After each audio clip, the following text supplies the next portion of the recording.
Brissett, Mac Jones, Stidham. Bailey Zappi, Yep, Stidham, Bailey Zappi. whatever the hell else it was, show up whenever the hell you want. You complete passes like this and make plays like this. Just one piece of advice. Please stop hitting your head on various things because your head seems fragile. Can we be careful? He is, again, I call them the Matriots because the dude's the team. He's everything. He is it right now. He's got it all going on and then some. And although it was nice to see let me just quickly check right here actually, you know what? Mike Vrabel to the podium. Couldn't talk Teresa into coming over? I bet you did. I heard you guys were stars today. Did you get a lot of texts? Good. I'm happy for you. Go ahead. What do you got, Karen? Yep.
Another Victor who also gets the spoils, Drake May. Andy, I think my favorite liner there, we'll go back to Vrabel in a second if you'd like, but I think my favorite line, I feel like he may have, I won't say emotional or worked up, but like, sounds like he loves his coach.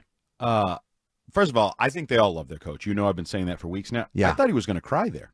Okay, so I didn't read that wrong, right? No, well, I mean, I can't see him. We're just listening to his press conference, but I wrote down on my notes, cry, question mark, which is a side note. I would enjoy that a little more if he hadn't gone to the blue tent. Because that makes me wonder, is he like in a weird headspace right now? Hey, you're so emotional, man. I love you. I love you, man. You're just drunk, like the best concussed, coach. or loves his coach.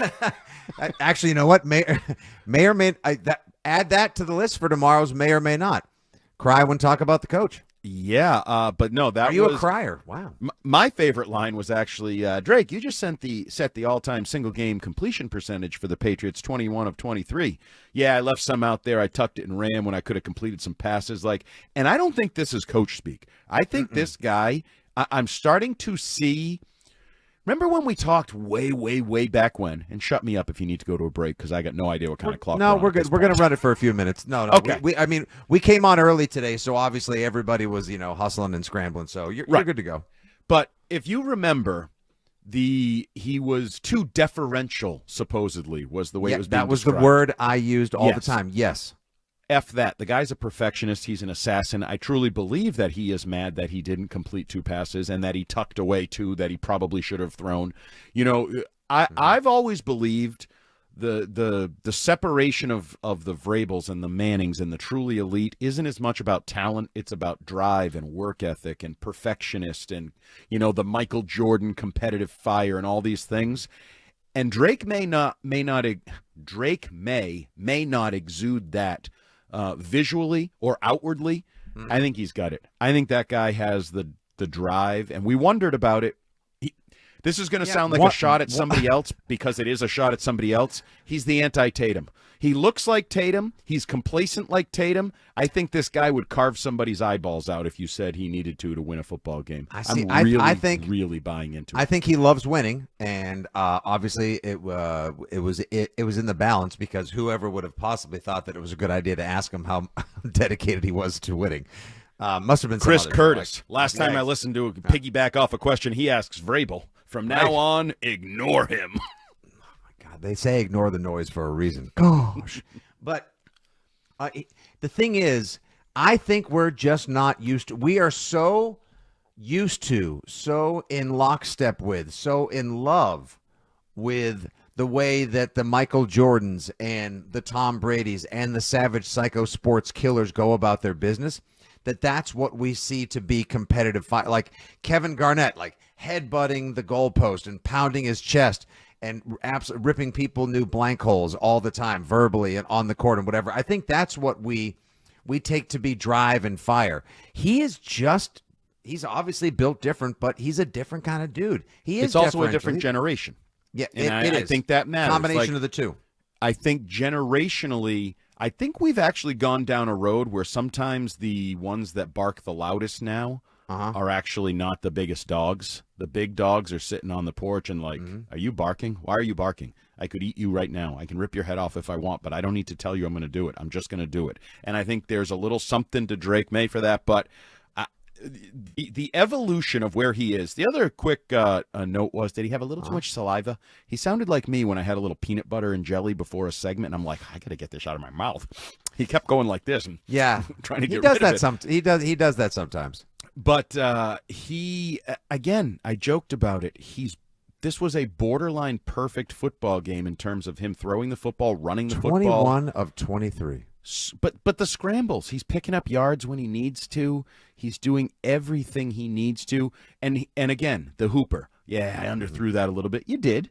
But it was a touchdown. Like normally a second-year quarterback in his 19th start would just be like, hell yeah, I threw a touchdown. No. He's like, that ball needs to be 3.5 yards further.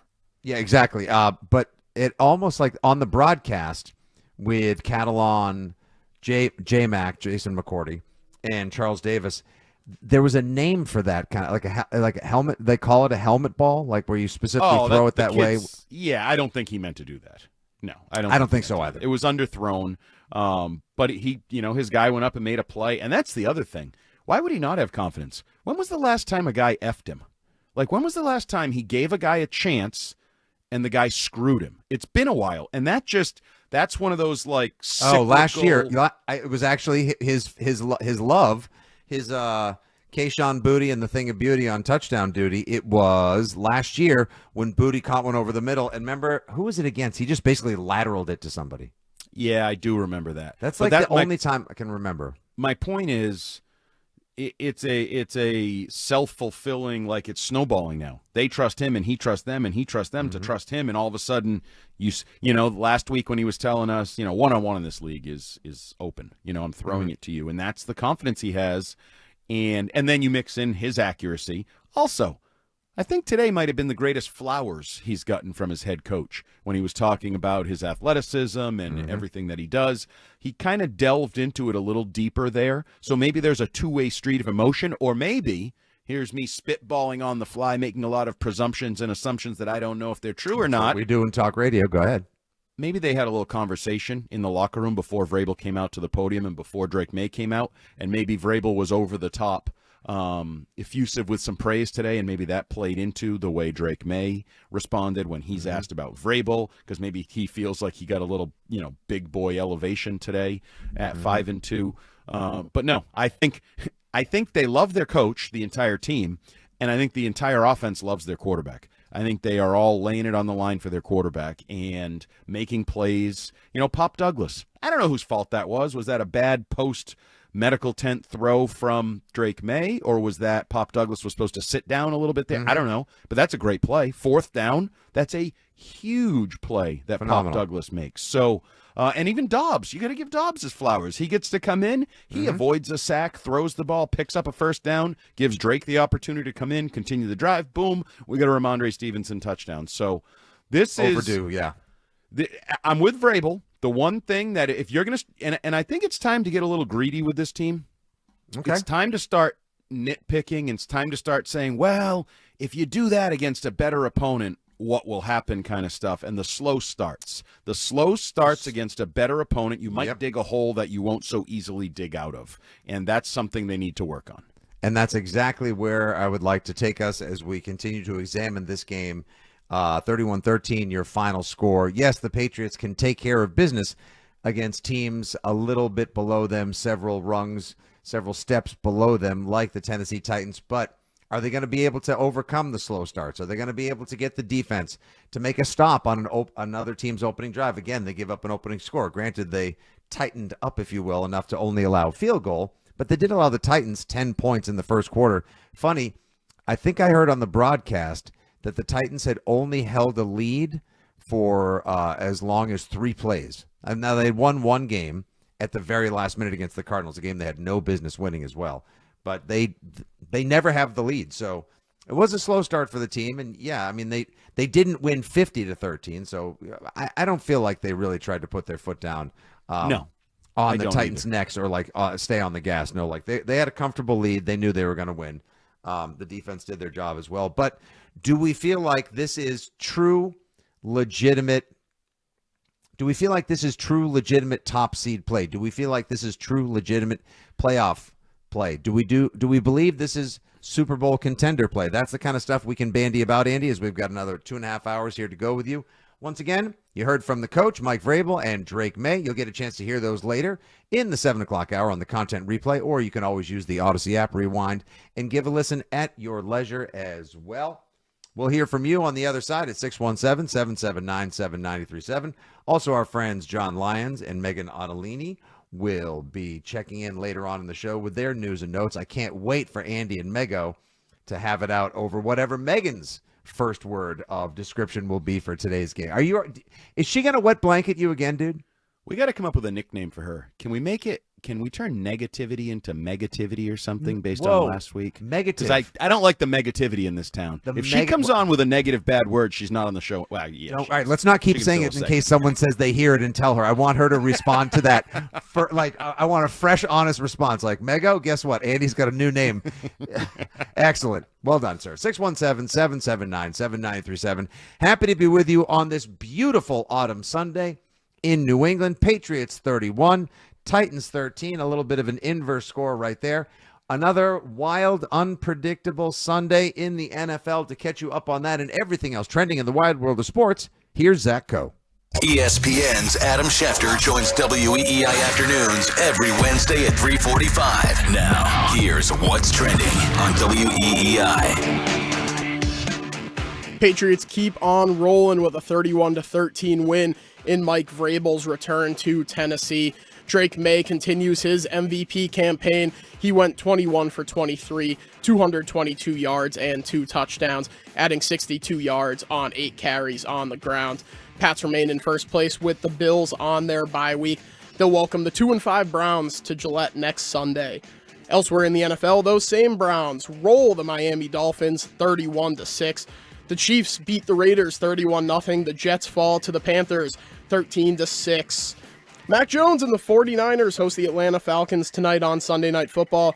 Don't forget you can hear Westwood One's coverage of that one right here on WEEI, beginning at 7:30 after 6 rings.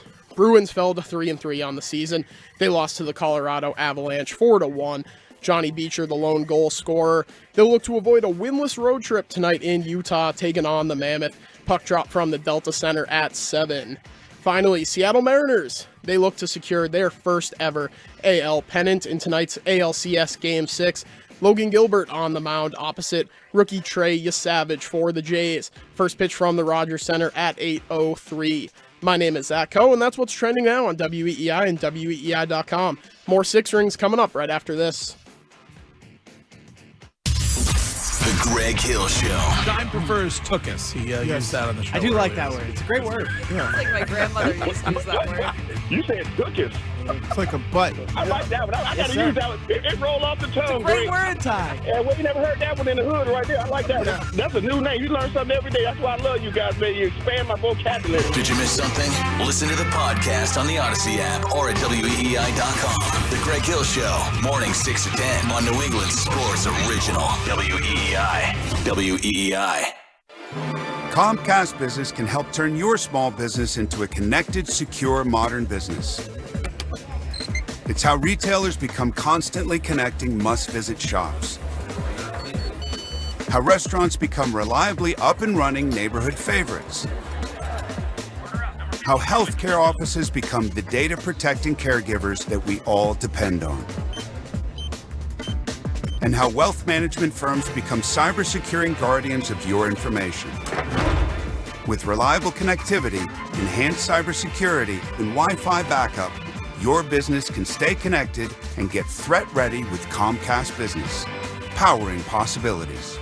Get started with our reliable business internet. Plus, stay connected when you have Wi-Fi backup for just $35 a month. And ask about a $500 prepaid card on a qualifying gig bundle. Call today. Restrictions apply. Wireless Connect requires business internet for additional monthly charge. Taxes and other fees extra. Prepaid card offer ends 11/16/25.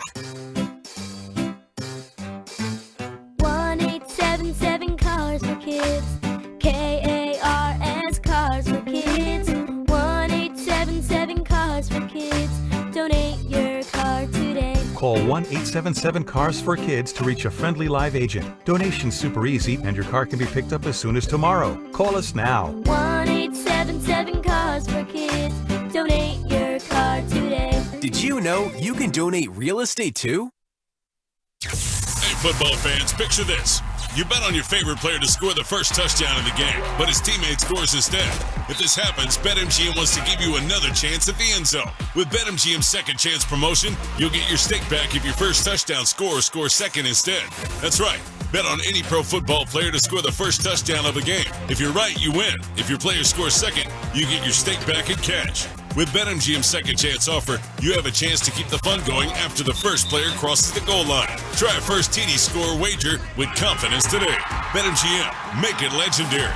BetMGM and GameSense remind you to play responsibly. See BetMGM.com for terms. Hope is here. Call 1-800-327-5050 or visit GamblingHelplineMA.org. Must be 21 plus. Massachusetts only. Existing customer offer. Subject to eligibility requirements. Rewards paid back in unrestricted withdrawable funds. In partnership with MGM Springfield. Play it smart from the start. Live chat at GameSenseMA.com. October 24th is National Food Day, a perfect time to celebrate fresh, local food right here in Massachusetts. Fall harvest season is in full swing with crisp apples, sweet pears, pumpkins, squash, cranberries, and hearty root vegetables at your neighborhood farmers market. Markets are still open, so grab your bag. Support local farmers and bring home the flavors of autumn. Sponsored by Mass Farmers Markets, helping grow farmers markets across the state. Find your local market at massfarmersmarkets.org. This sandwich, it's a complete game changer. Hello, this is Mike, and a little thing I love about the Chick-fil-A Pretzel Cheddar Club is that juicy chicken with that toasty pretzel bun. That bun, it's crispy, cozy, just amazing. With the pretzel bun, the Dijon mustard, and the chicken, it makes that sweet, savory kind of combination. It's everything that you love about food rolled into one. It looks phenomenal. It tastes great. It's delicious. Order the Pretzel Cheddar Club with Cherry Berry and Sprite for a limited time on the Chick-fil-A app. Real guests paid for their testimonial. Oh, how's that flu, babe? Did you take DayQuil Intense Flu yet? Nah, I got this. Ugh, okay, I don't got this. You stay on the couch, and I'll grab the DayQuil. Undo your flu symptoms with DayQuil Intense Flu. DayQuil Intense Flu provides powerful relief of your flu symptoms. I'm ready for that to-do list. Wow, you do got this. DayQuil Intense Flu. The daytime coughing, aching, fever, under your flu, medicine. Use as directed, keep out of reach of children. Morning, Zoe. Got donuts. Jeff Bridges, why are you still living above our garage? Well, I dig the mattress, and I want to be in a T-Mobile commercial like you. Teach me, Saldana. Oh, no, I'm not really prepared. I couldn't possibly. At T-Mobile, get the new iPhone 17 Pro. On them, it's designed to be the most powerful iPhone yet and has the ultimate pro camera system. Wow, impressive. Let me try. T-Mobile is the best place to get iPhone 17 Pro because they've got the best network. Nice, Jeffrey. You heard them. T-Mobile is the best place to get the new iPhone 17 Pro on us with eligible trade-in in any condition. So, what are we having for lunch? Dude, my work here is done. The 24 monthly bill credits on experience beyond for well-qualified customers plus tax and $35 device connection charge. Credits end and balance due if you pay off earlier. Cancel finance agreement iPhone 17 Pro 256 gigs $1,099.99 and new line minimum $100 plus a month plan with auto pay plus taxes and fees required. Best mobile network in the U.S. based on analysis by Ookla Speed Test Intelligence data 1/8/2025. Visit T-Mobile.com. Hey, it's John Mita Perrell, and I am feeling great. No, really. Great. I'm 2 weeks into Awaken 180, and I'm almost down 12 pounds. The weight is falling off quick. I go to the Newton Corner location, and the coaches there are awesome. They're dialed in, they're supportive, and they actually make this fun. Now I know what you're thinking. Mita's a thin guy. What's he doing? Well, truth is the days of skinny went out the window about 10 years ago. Regardless of what I tried, every single year, more weight just piled up. I finally put a stop to it. That's why I started Awaken 180. And you know what? It's exactly what you've heard from the other WEEI guys. It is fantastic. The coaches listen, they adapt, they won't let you fail. If you haven't heard, Awaken 180 is offering free consultations all October long. So give it a try today. Ask your questions and learn how they can get you feeling as good as I am. Make the call, 844-346-1800. That's 844-346-1800. Or online, awaken180weightloss.com. This is the Six Rings postgame show on WEEI. The Patriots aren't going to go too fast. Josh McDaniel, the offensive coordinator, he has a last shot mentality. He wants to make sure they end this half with the ball. Hey, taking a deep shot down the field. Booty is down there. Touchdown. What a catch. Kayshon Booty. His fourth touchdown of the year. That's a new career high for the wide receiver from LSU. I gotta say, as someone who had a little splash on Steph Diggs' anytime touchdown today, because eventually he's going to have to get to the 6-point house. Yeah, today wasn't the day, though. No, it was not once again. Poor That's okay, Stiz. though. Made a booty, thing of beauty. I'm telling you, they have a deep ball connection, Andy, that is Oh yeah, beyond. That goes back a year plus now. That was his first touchdown pass in the NFL was a 50-yarder to him against the Rams. That was the one Texans, thing we knew that they could do coming into the season, or had proven to some degree, was May's deep ball, usually down the right sideline. Now he's evolving for the whole field to Booty. But yeah, the Stephon Diggs no anytime touchdown bit our guy Stiz in the butt, because Stiz had won $10 from me from the little Nerf hoop in the studio, and told me to just put the $10 on an anytime touchdown for him. So now he doesn't get his $10. Oh, that's too bad. Yep. But that his deep ball accuracy is beyond remarkable at this point. Can I say something? This is my cynical side. That's what this is for. Whatever you want to make up a nickname for me, Angry Andy, Negative Andy, whatever, nanny. Doesn't this feel, it's not sustainable? Even Jason McCourty's like, I've never seen anything like this. It's absurd. It's absurd how he's on a heater. He's on a heater. And even though he won't admit it, least. He's not on it. He won't admit that he's on a heater. I don't know if you heard him talking about that last say week. like I'm throwing. Hey, wow! I can't believe I'm throwing a no hitter. Like no one. Well, but he doesn't even believe in it. He doesn't. He said it's just so different in football. He said in basketball, like when he was playing high school basketball, there were absolute times where you feel like you're in the zone. You're on a heater. You Can't do a little miss. heat check. He said he doesn't really think that's a thing in football. There's just too much going on, and just it's a different world. And maybe we can delve into it a little bit more with him tomorrow, because certainly seems like he's in the zone, or whatever that category you would align with what he's doing right now. And I don't think it's sustainable. And I sooner or later he's going to throw an interception, or sooner or later he's going to make a dumb decision, because this is a guy. Remember, where's that dark side I heard about, by the way? Right. This is a guy that 2 weeks ago, Tom Curran said there's still a dark side and a dumbness to his game. And this is a guy, Tom Curran aside, all of us 6 weeks ago or 7 weeks ago, whatever the hell it was, we're talking about, well, you know what he needs to do? He needs to start winning games. He needs to stop turning the ball over and making dumb decisions at key time. Like, that was a month and a half ago, and now we're anointing him record setter. I just retweeted the record-setting tweet, because he did set the franchise record, 91 point whatever completion percentage, and I just retweeted Tom who ? Yeah. That's how well he's playing right now. Tom Brady hasn't done these things. Here's so Ari Myrov, my sports update. There are a lot of sweet tweets we'll be sharing with you throughout the course of the show as well. If you have a favorite, of course, you can tag us at FitzyGFY, at Jumbo Hart, and at 6 Rings Pod here on at WEEI. For a franchise that once had Tom Brady, Patriots quarterback Drake May set a new franchise record today for the highest single-game completion percentage, minimum 20 pass attempts, 91.3. The previous record was held by good old TFB himself, Tom Brady. Tom who? 88. What's that last name? Tom Brady. Also Tom not familiar with Brady. him. When's he going to actually chime in and comment on what Drake May is doing? I feel like it's been a little quiet.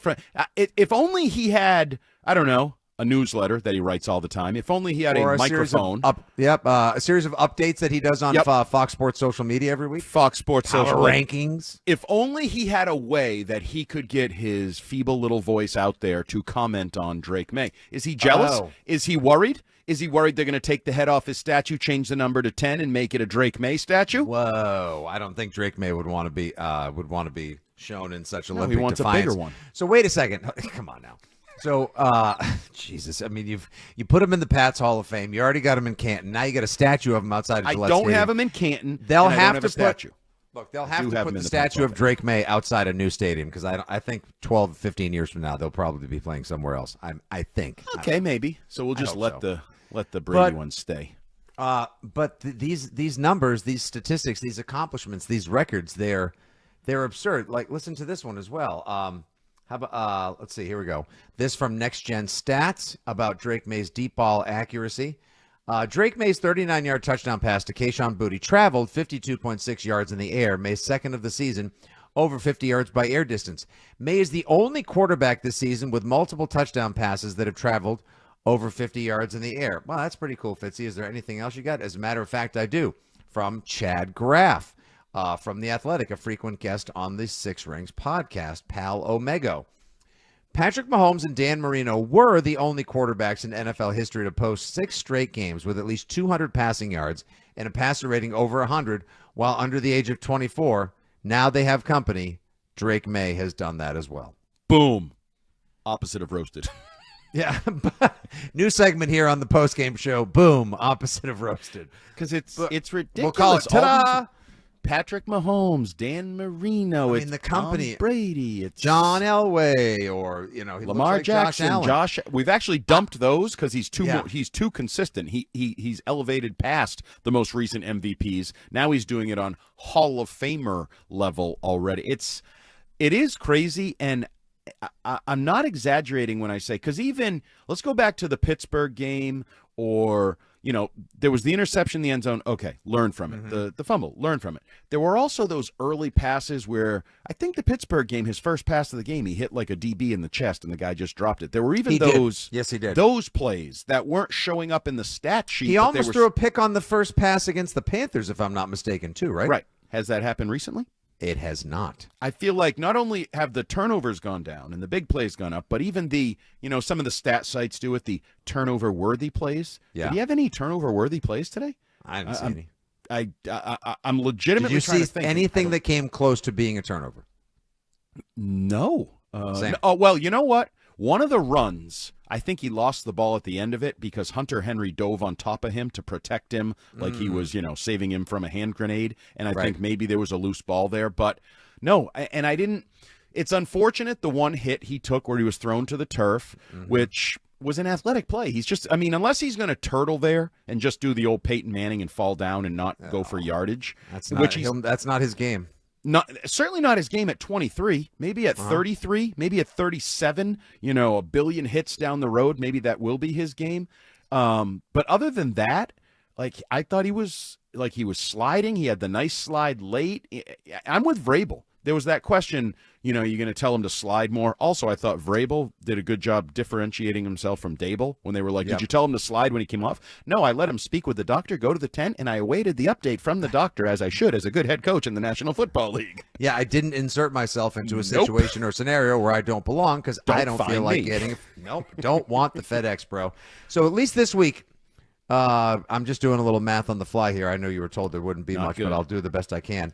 I think today he was responsible for 222 yards passing, 62 yards on the ground, so that's 284 yards total. He was responsible for about 75% of the team's offense, so it's down below 80. It's around where I think it's a bit more sustainable. Side note, the ground game did get going. Ramondre averaged 4.9 yards per carry. A lot of that also helped when Jeffrey Simmons went out of the game with that little hamstring. No. He had 40 he had the good first drive. Excuse me. He had 30 yards on his right first out 3 the carries. Gates. Yep. Don't try to diminish my guy Ramondre Stevenson. I'm realigning. I stepped back. I recanted and I corrected. However, we're going to have a conversation about your guy, Travion Henderson, because he's just not going. It's just he doesn't really get a lot of opportunities. I will say, though, Jennings was more impressive in his limited opportunities than Henderson was in his. Jennings had a couple nice runs there. 5 for 18, how did he end up with only 18 yards? Jennings, maybe I'm just remembering that 1 9-yard run. There was one nice 9-yard run, but otherwise. But he finished. He kind of fell forward. He ran more decisively. Henderson, they even said, I think J-Mac used the word hesitant to describe his approach at the line of scrimmage and whenever he's got the ball in space. I don't know what it's going to take to shake that free of him, but we'll see. Andy, let's grab a couple calls while we're here. Let's do it. You know the number, 617-779-7937. If you also want to text into the show, the best of the text will be monitored and hopefully later on shared by our guy Zach Coe at our beautiful, safe Brighton studios, powered by Verizon. And, of course, the Six Rings postgame show is brought to you by McFarland Energy, the region's most dependable provider of home heating oil delivery, as well as expert HVAC services. It's all available at McFarland Energy.com. Well, here's a name I've not heard in some time. The legend of Scott in Weymouth would like to join the postgame show. What's up, Scott? Nick, what's up? And I mean that, brother. Here. I wish I could knuckle you. What's up, kid? How are you, guy? Nice to hear from you. What's up on the South Shore? Good. Thank you. I'm actually currently in Quincy. I'll be honest, straight up, I just lost money betting against them. I said 6.5 is too much. I'll eat it. I don't know what to make, Nick. There's certainly it's a very fine line between getting crazy and being optimistic. I see a very close comparison to a a coach-quarterback comparison. Belichick, Brady, Vrabel, May. Now, I know that's crazy. Some people are driving off the road on 993, stay in your lane.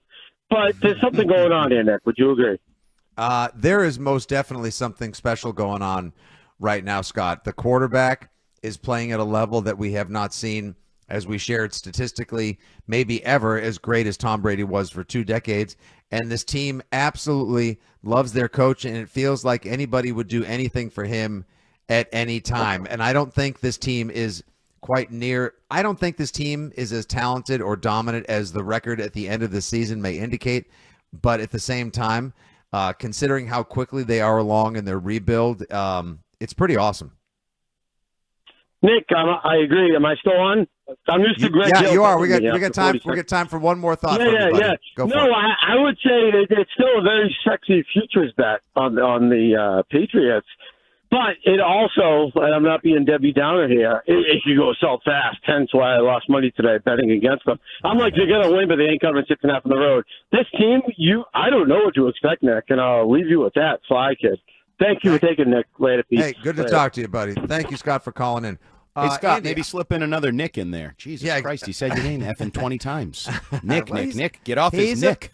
He's a fan, all right? Eat a bag of Nicks. What do you want? Andy, I'll throw to you. What to expect from this team? What now? Before we go to, do you want to do the old radio game? I'll ask you the question, then we'll carry it across the break. Long tease. He'll answer after this. I would like to see, now that they are 5-2, now that they went on the road and covered, now that they've won 4 straight, now that they did for the first time ever, won 3 road games in a row. It's still amazing to me that never happened during the Brady Belichick era. What should we expect from this team, and how do you think we should recalibrate our expectations? That will not be answered by Nick. That will be answered by Andy Hart on the other side after we take a quick break here on the show. We got room for you, of course, at 617-779-7937. It is unbelievably our 4th victory Sunday in a row here on the Six Rings postgame show. Jones and Keefe. Playoff model? We do this a lot in Is it a baseball. pleasure model? Their playoff model, though, Keith. Yeah, listening. Gives the Patriots an 81% to make the playoffs, 3.5% chance to win the Super Bowl. Listen, it's a wide open NFL. If you're paying attention, right? If your eyes are open on this, it's a wide open league. There are no juggernauts anymore. So why not the Pats? Why not us? Did you miss something? Listen to the podcast on the Odyssey app or at WEEI.com. Jones and Keefe, middays 10 to 2 on New England Sports Original, WEEI. You'll get more than you expect with McValue at McDonald's. So when you've spent too much on a night out, get deals on the after party. When you've got date night, get deals on favorites that'll make you their favorite. And when you've got family for the weekend, we've got breakfast. It only takes $5 to fire up the flavor with the hot and spicy McChicken and the $5 meal deal. Or $6 to savor a McDouble and the $6 meal deal. Price and participation may vary. Ba-da-ba-ba-ba. John Sewer and Drain Cleaning is the name to know when your drains don't flow. John Sewer is also hiring technicians at their Norwood location to handle growing demand in southeastern Mass. To join New England's most experienced team, go online to johnsewer.com to apply today. We get the job done. Hey, it's John Mita Perrell, and I am feeling great. No, really, great. I'm 2 weeks into Awaken 180, and I'm almost down 12 pounds. The weight is falling off quick. I go to the Newton Corner location, and the coaches there are awesome. They're dialed in, they're supportive, and they actually make this fun. Now I know what you're thinking. Mita's a thin guy. What's he doing? Well, truth is, the days of skinny went out the window about 10 years ago. Regardless of what I tried, every single year, more weight just piled up. I finally put a stop to it. That's why I started Awaken 180. And you know what? It's exactly what you've heard from the other WEEI guys. It is fantastic. The coaches listen, they adapt, they won't let you fail. If you haven't heard, Awaken 180 is offering free consultations all October long. So give it a try today. Ask your questions and learn how they can get you as feeling as good as I am. Make the call, 844-346-1800. That's 844-346-1800. Or online, awaken180weightloss.com. Dan owed an unbelievable amount of money to the IRS. I got behind on my taxes. It's a horrible feeling. He was in denial. And when I got those letters from the IRS, you wanted to act like they didn't exist. Finally, Dan turned to Optima Tax Relief, the leading tax resolution firm. A-plus rated by the Better Business Bureau, they've resolved over $1 billion for their clients. Optima got me a settlement with the IRS. These people are really people-friendly. It was every bit of a new lease on life for me. The fast action and the great results made Dan's head spin. I felt like I was in a dream, but it's real, and I have paperwork to prove it. They got the job done, and life is good. For tax help you can trust, call Optima now for a free consultation. If you're worried about what's going to happen with the IRS, stop worrying. Make the call now. Call 800-354-2840. 800-354-2840. 800-354-2840. Optima Tax Relief. Testimonial from an actual client. Some restrictions apply. For complete details, please visit OptimaTaxRelief.com. Hi, it's Scott McFarland. This winter, reduce your carbon footprint by switching to McFarland Energy's cleaner burning bioheat fuel and enjoy a greener home at no extra cost. For new customers, we're offering great incentives like $500 off any heating system installation, free service for 2 years when you sign up for automatic heating oil delivery, plus heat your home this winter for as little as $300 a month with our budget plans. Enhance your home's efficiency while promoting a cleaner environment at McFarlandEnergy.com. What's up, everybody? This is Pro Football Hall of Famer and three-time world champion Ty Law, and I invite you to try my new vodka, Corvus, the official vodka of the Pro Football Hall of Fame. Corvus is refreshingly smooth, 6 times distilled and charcoal filtered. A portion of the proceeds is donated back to the Pro Football Hall of Fame Players Assistance Fund. So be sure to ask for Corvus at your favorite bar, restaurant, and liquor store. Corvus, I know you will love them all. Hey, it's Greg, and I'm proud to team up with Service Credit Union for protecting our communities to shine a light on the staffing crisis facing Massachusetts first responders. We need you to ask your state and local leaders to provide the necessary funding to properly staff and train the police, firefighters, and EMTs who keep our communities safe. Thank you. I'm Piera Palazzolo, VP of Digital Marketing for the American Management Association, a company focused on the management training skills needed to enhance the careers of business professionals. We did our research when it came to the best companies for website development and chose AmericanEagle.com. And we couldn't be happier. AmericanEagle.com worked closely with us to understand the front and back end requirements needed to launch an e-commerce website that could handle the complexities of running thousands of seminars nationwide. Our robust new website and improved SEO saw immediate increases in site traffic and web revenue. If you're in need of managerial effectiveness and success, visit our website at amanet.org. If you're in need of a website that provides an unparalleled consumer experience, I highly recommend AmericanEagle.com. Transform your business today. Dial 877-WEB-NOW-1 for a free digital consultation with AmericanEagle.com. This is the Sixth Rings postgame show. Here's Fitzy and Hart on WEEI. There's a team that's trending up, and there's a team that's trending down. The team that's trending down is the Buffalo Bills. I'm hitting that panic button right now. Now the Patriots, on the other hand. Now the Patriots, on the other hand, they just continue to get better and better. Drake May's playing really good, sound football. He's not turning the ball over. They got a running game going, and Vrabel's got that defense firing on all cylinders. The Buffalo Bills, they've been the big brother on the block for the last few years. So are the Patriots going to win the division? Are the Patriots going to win the division? They're going to win the division. Who would have ever pegged old Bubs himself, the squirrel, Edelmania, Julian Edelman, the most recently enshrined member of the Patriots Hall of Fame, which one day, of course, will have to make room for Drake May, as Andy pronounced on the afternoon show. Who would have ever pegged Julian Edelman as the old Pats cheerleader, the old rump swab for the organization? The team is trending in the right direction. Buffalo's trending in the wrong direction, pronouncing this morning, so that was October, this is October 19th, 2025, the Patriots will win the AFC East. Andy, I wanted to come back with that most especially because on the other side of the break in the long tease, I asked you, with this 4-game win streak, with the 3 games won on the road, with Drake Mania running wild all over you, how do we as Pats fans recalibrate our expectations for this team?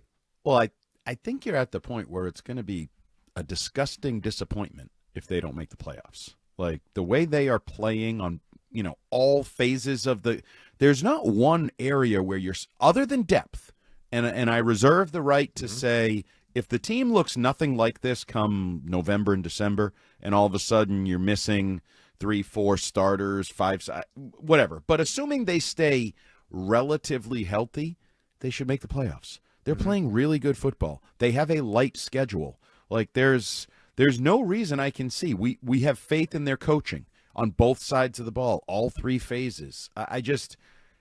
It's a dramatic change for me. But, and I do think, it was a little snarky, but it was also accurate. The rest of the league isn't very good. You're good. You're playing good football, so take advantage of it, right?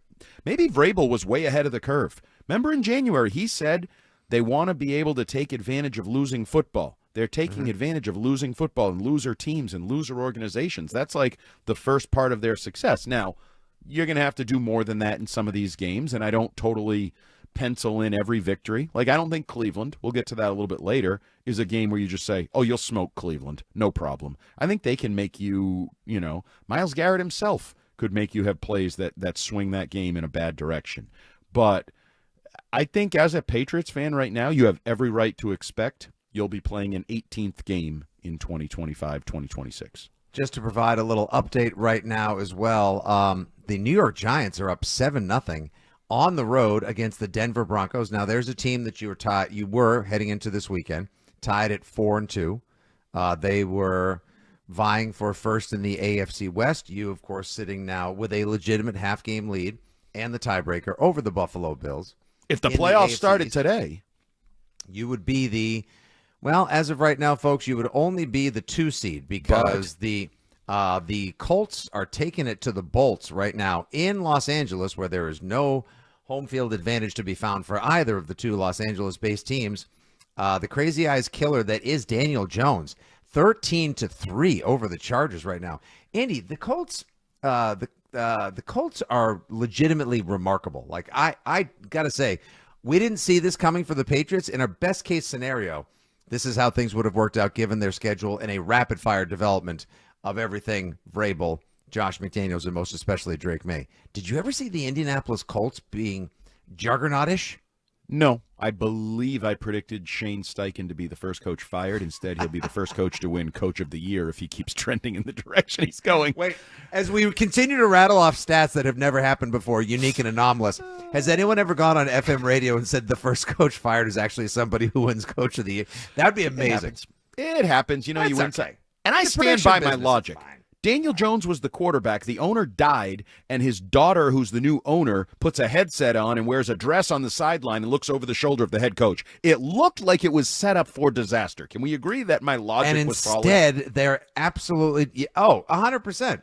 I had them finishing last. I thought they were going to win 4 games this year. And I was wrong, and now maybe they'll be the number 1 seed. And then you even look back. Did you see today? Speaking of Cam Ward, Ward today fumbled for I believe they said his fumble was the 5th fumble he's had this year. Chason catches it, runs it for a touchdown, and they said it's the first rookie quarterback with 5 fumbles since Daniel Jones. And I was like, yeah, Daniel Jones sucked, but now Daniel Jones doesn't suck. Precisely. Now Daniel Jones is good.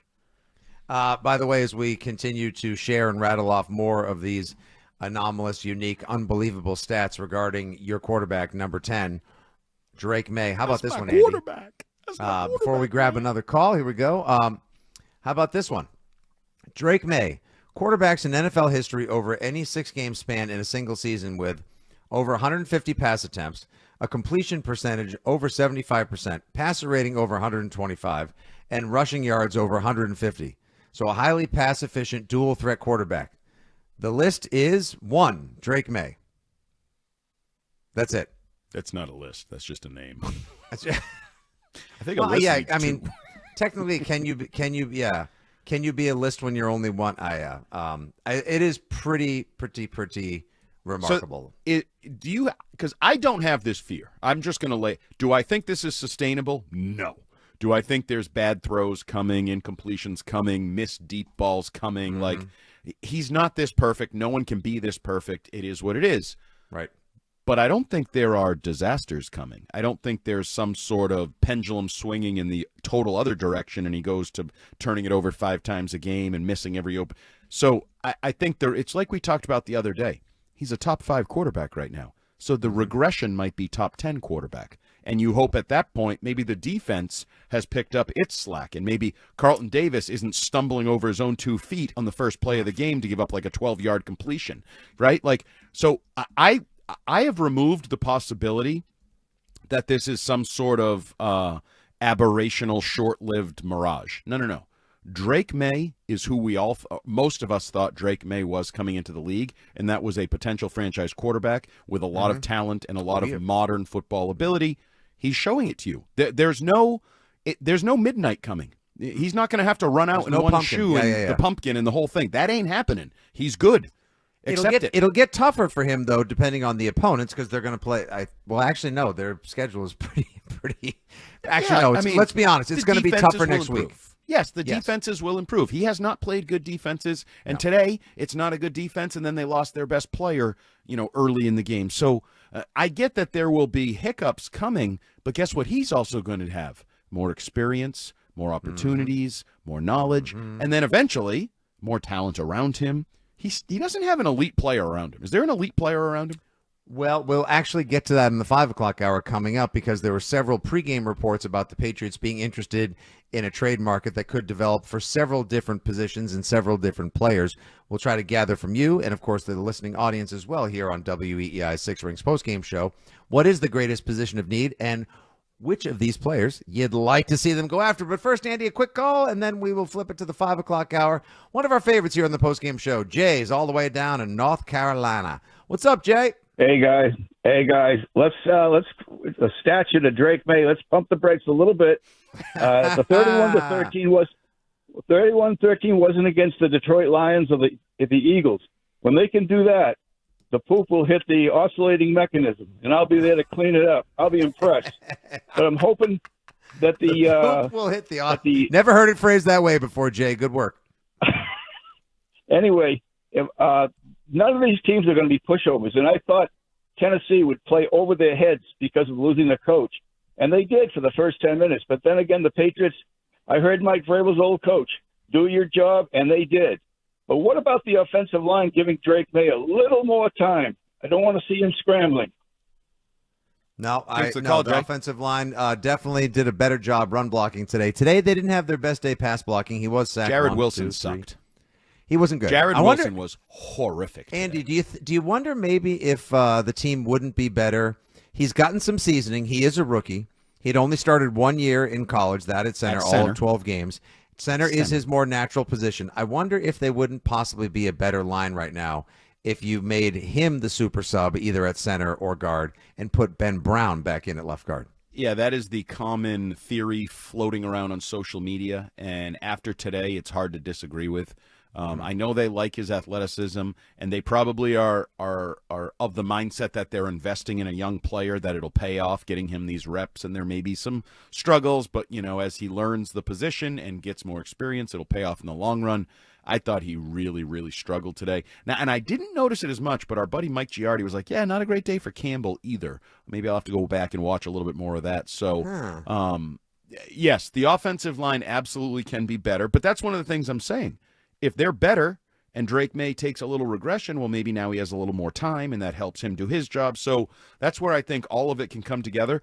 Or, for example, Ramondre Stevenson. Maybe today is a step in the right direction for Ramondre Stevenson in the run game. And I know their run defense stinks, and maybe this just built false confidence. Or maybe it gets the ball rolling and they feel a little bit better because Josh McDaniels has been preaching to us patience and what was the other thing? Time on task. TOT, time on task, the old Totsky. Good thing it's not time in task, because I couldn't say that on the radio. It's time on task, so it's a tater tot. But yeah, the offensive line didn't have its best day, and you won the game 31-13, and your quarterback went 21 of 23, and your running back had 88 yards and averaged 4.9 yards per carry. Not a bad way to not have a very good day with the offensive line, huh? That must be nice. Not bad. Must be nice. First world football problems. You love to have them. 617-779-7937 is your telephone number. If you either want to get all riled up or remind us it's time to pump the brakes, whatever the case may be, we would love to hear from you. Heading into the 5 o'clock hour, where we will examine a potential trade market for a number of different players. the Patriots could look into. A couple of pre-game reports out there on the interwebs as well. And we know that Drake May is now a legitimate MVP candidate, despite what the Adam Schefters of the world may say. What does that guy know? He'll change his tune this week. We'll talk to him on Wednesday. Andy said it would be, I think, a disgusting disappointment if the Patriots didn't make the playoffs. So honestly, at this point, strong when you say it. It does. It comes across right. You said it. You just let it slide right off the old tongue. And when I say it, it's like, oh no. He put on like throwing to commercial host voice. Now it's pretty. Now it's intense. Andy said it'd be a disgusting disappointment if they missed the playoffs. Are they more than just a playoff contender? Do you really think that this Patriots team could be a Super Bowl contender? It's all on the table. It's all up for grabs. Mego at 5:45. John Lyons in the 6 o'clock hour, and you with us until the very end. 617-779-7937. Thank you for listening to the Six Rings postgame show. This summer, WEEI gave you 10 hits in a row every single day. But we're not letting up.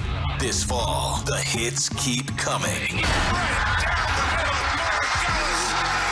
From the diamond to the gridiron, get your opinion in the mix on every hit, every play, every moment that matters. Down he goes! Milton Williams! All the hits for all seasons. WEEI. Coleman. It's electric. Coleman Electric is wasting your time with this commercial. But that's the way it is with advertising. If you're not overweight, with low T and a flooded basement, half these ads aren't for you. Same with this one for Coleman Electric. We specialize in replacing knob and tube wiring, and you might not even have it. Most people don't even know what it is. Ask a guy if he's going to remove his knob and tube, and he says, nah, I can't. My wife wants another kid. No. Let me explain. Many houses around here were built 100 years ago and still have the original wiring. The wires would heat up, so they ran them around little knobs and through tiny tubes and called it knob and tube. But insurance companies call it a stinking fire hazard, and insulation companies won't even call back because they ain't touching it. If you've got knob and tube, join this century and book a free estimate with Coleman Electric to have it replaced. And if you don't have it, sorry we wasted your time. But thanks to your sacrifice, you've helped your knob and tube neighbor. Can I get a tissue? I'm welling up over here. Kuhlman. Call Coleman. It's electric. Experience what automotive luxury is all about. Garage 42 is the city's premium vehicle storage facility, offering unrivaled 360-degree concierge management. There's so much more than an auto storage. They're the ultimate automotive experience. See for yourself. Schedule a tour at garage42.com today. Kids eat free at the 99 restaurants every Sunday in October and on Halloween. Visit the 99 for lunch or dinner, and kids can get a free meal from the kids menu with every adult entree purchased. You gotta love the nines. Hi, Joe Giacalone here, owner of Arch Painting. And after nearly 30 years as one of the most trusted names in painting, we have some exciting news. To better serve our customers, Arch Painting Residential has officially become Paint Zen. Same trusted team, same expert painters. Now with the power of rapid-fire technology to make it easy to quote and book your home painting job in just minutes. Imagine instant pricing at your fingertips in a crew on site in as soon as 5 days. And with our premium epoxy floor coatings, garages, workshops, and laundry rooms have never looked better. Plus, your floors will be durable and long-lasting, easier to clean, and spill-resistant, only with Paint Zen. Get started at paintzen.com. That's paintzen.com. Paint Zen, painting made easy, peace of mind included. And if you're looking for commercial painting, Arch Painting is still here to bring your vision to life. Hey, football fans, picture this. You bet on your favorite player to score the first touchdown of the game, but his teammate scores instead. If this happens, BetMGM wants to give you another chance at the end zone. With BetMGM's second chance promotion, you'll get your stake back if your first touchdown scorer scores second instead. That's right. Bet on any pro football player to score the first touchdown of a game. If you're right, you win. If your player scores second, you get your stake back in cash. With BetMGM's second chance offer, you have a chance to keep the fun going after the first player crosses the goal line. Try a first TD score wager with confidence today. BetMGM, make it legendary. BetMGM and GameSense remind you to play responsibly. See BetMGM.com for terms. Hope is here. Call 1-800-327-5050 or visit gamblinghelplinema.org. Must be 21 plus. Massachusetts only. Existing customer offer. Subject to eligibility requirements. Rewards paid back in unrestricted withdrawable funds. In partnership with MGM Springfield. Play it smart from the start. Live chat at GameSenseMA.com. This is Dale for Northeast Men's Health, where we've successfully treated thousands of men for low testosterone and helped them feel like their old selves again. Please take a moment and listen to how we help Kurt. You're supposed to be on fire as a person. You're supposed to want to get things done. I started having anxiety out of the blue, low libido, brain fog, not feeling driven. Literally had to push myself every day to get up and get things done. I was driving and I heard Northeast Men's Health on the radio, and the first consult seemed reasonable. So I decided to give it a call and made an appointment. They found that I had low T, and after that it was like a light switch got turned on. I've been a patient at Northeast Men's Health for about 9 months now. Everything's gotten a lot better in my life. Energy, feeling, just work, a whole lot better. Even my kids notice. They're like, Daddy's got energy, Daddy's ready to go. If you don't feel like that, I would suggest calling Northeast Men's Health. Thanks, Kurt. It's true. Low T therapy will likely change your life. Your initial appointment is only $99 with results in minutes. And if you start on testosterone the day of your appointment, your visit is free. Call today, 617-793-5000, or go to northeastmenshealth.com. Do you feel sad, overwhelmed, or suicidal? Samaritans is here to listen to you 24 hours a day. If you need to talk to someone about how you're feeling, grieve the loss of a loved one to suicide, or learn how to help others in crisis, you can find support with Samaritans. Their life-saving suicide prevention services are free, confidential, and non-judgmental. Learn how you can help to create a world without suicide at SamaritansHope.org. You're not alone. Broadcasting from the WEEI studios. Powered by Verizon. 93.7 WEEI FM and HD1, Lawrence, Boston. An Odyssey sports station.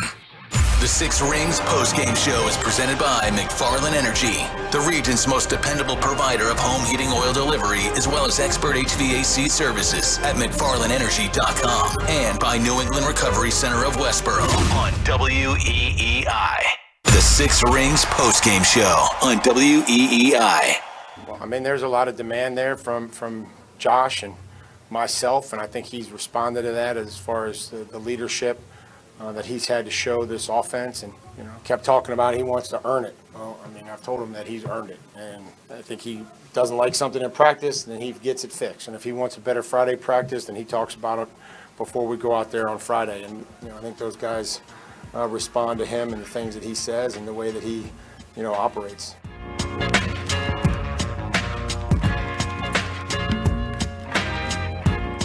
Patriots coach Mike Vrabel in victory from the podium that he used to visit. Well, actually never used to visit that one, but it was at the stadium that he used to visit frequently, where he head coached for 6 years, his first head coaching job in the NFL with the Tennessee Titans.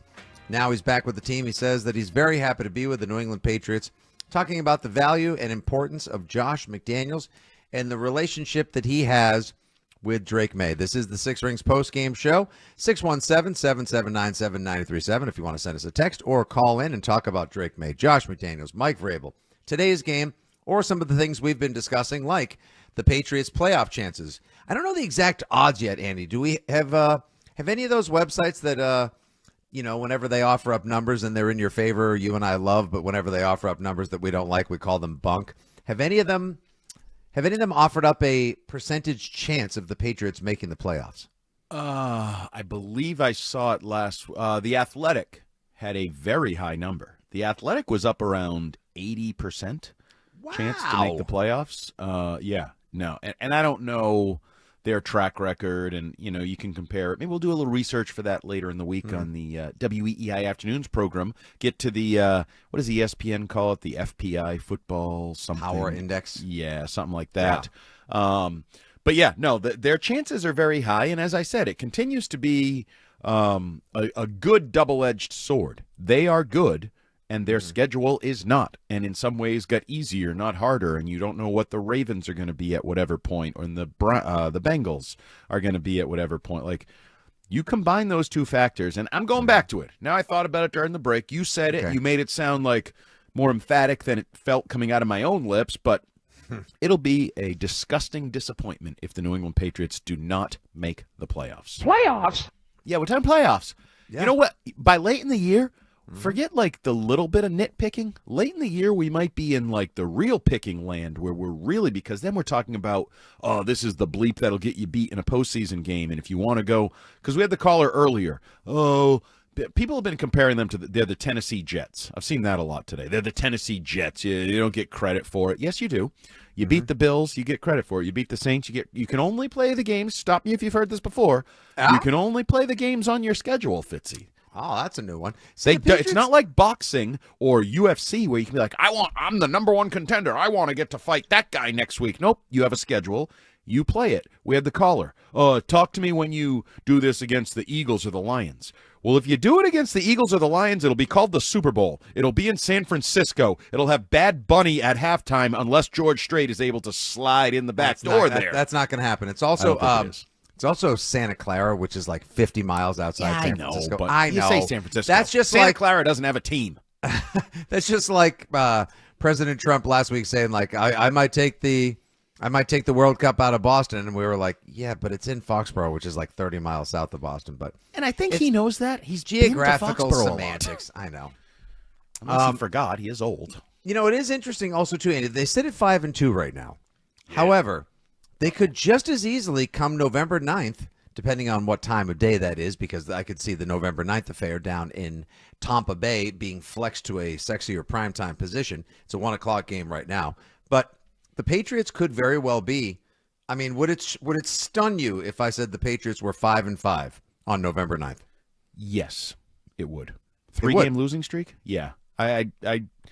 Drake May is not going to allow you to lose to. So that would be the Falcons, the Browns, and the Bucks.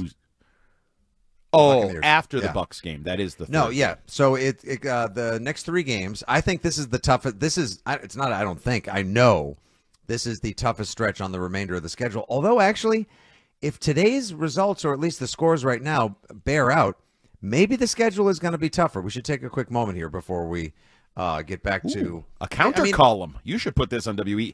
Patriots schedule tougher than you think? ? People will laugh at you. No, or we could mention it tomorrow on the radio show, and then a video. I'll make it my 3-point stance. Laugh at you. Actually, there we go. I'll make it my 3-point stance tomorrow. Then Brian Frizzoco can surface it, and people can make fun of me on Twitter and Will Instagram. They call you a racist like they've been doing to me for the last 4 days? Asking me what time the Klan meeting is? Jeez, Louise. All right. Hopefully the cold never bothered you anyway, because it's time to let it go.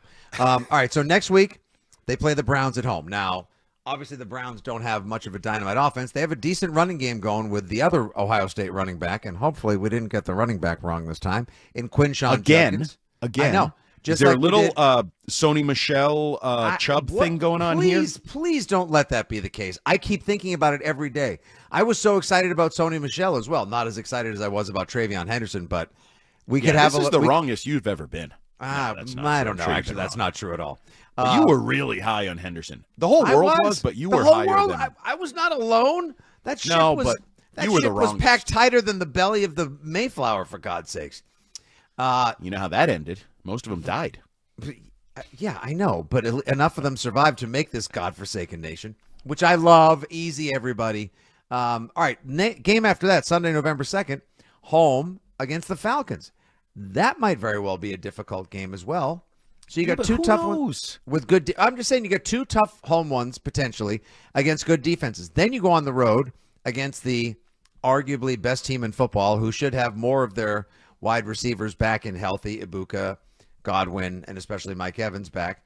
November 9th, that's a tough game. So you could be anywhere. You know, what would you say over these next 3 games? How many of those do you expect them to win? 2. So you think they win the 2 at home, then they lose? I mean, that's my hope, and it could go a different way. I don't rule out beating the Bucks. I don't rule out beating anybody right now, the way Drake May is playing, and that's where I wanted to spin this. I think we need to reevaluate our thought process, because our thought process is, the Cleveland game. Oh, you know, that could be tougher. That's a real defense. You haven't played a real defense. They're good, or what? I think we need to start talking about our defense, the New England Patriots, and how they match up against offenses. The defense has been less dominant, less than what we want it to be too often this year. But still solid. Solid. And you know what helps it be solid? The offense scoring points. Yeah, I'm worried about if the defense actually needs to do its damn job and have a key stop in a key situation against like Baker Mayfield. He's a good player. That's a good offense. Could be an even better, healthier offense. Are you fully confident that this defense can do the job? Because I don't know how you can be right now.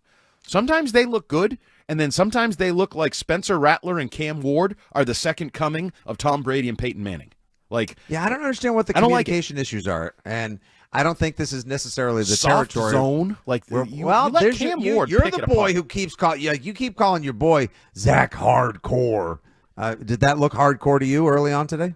Yeah, no, it wasn't great. It was not hardcore. It was softcore porn. It was Skinemax is what it was. It was not hardcore in the least. That was definitely I didn't care for it. Defense. Yep. That's a tough 3-game stretch right there, and then you get a freebie with the Jets on Thursday night when you get to wear the fancy rivalry uniforms. But then suddenly, all of a sudden, you get a mini bye because you get the 10 days off from Thursday Night Football to Sunday, November 23rd. You got a game in the jungle, 1:00 in Cincinnati. That may now actually be a much tougher game than before, not because you can't score on the Bengals. Everybody scores on the Bengals. But Old Man Flacco and those receivers, they kind of had it going on the other night against the Steelers. Yes, and that's where I'm saying maybe we need to stop looking so much at opposing defenses and what they're going to do against Drake May and Will Campbell and Stevenson, and maybe start looking at opposing offenses and saying, oh, is Joe Flacco good enough to take advantage? Because I see your boy ML football. Christian Gonzalez is the best player in football, the best defensive player in football. We got to slow that down. Like, yes, and forget that. I actually think he's good. I do think he's good. Carlton Davis isn't. Carlton Davis has not been good all year. No, he's not. He has not been very good, has he?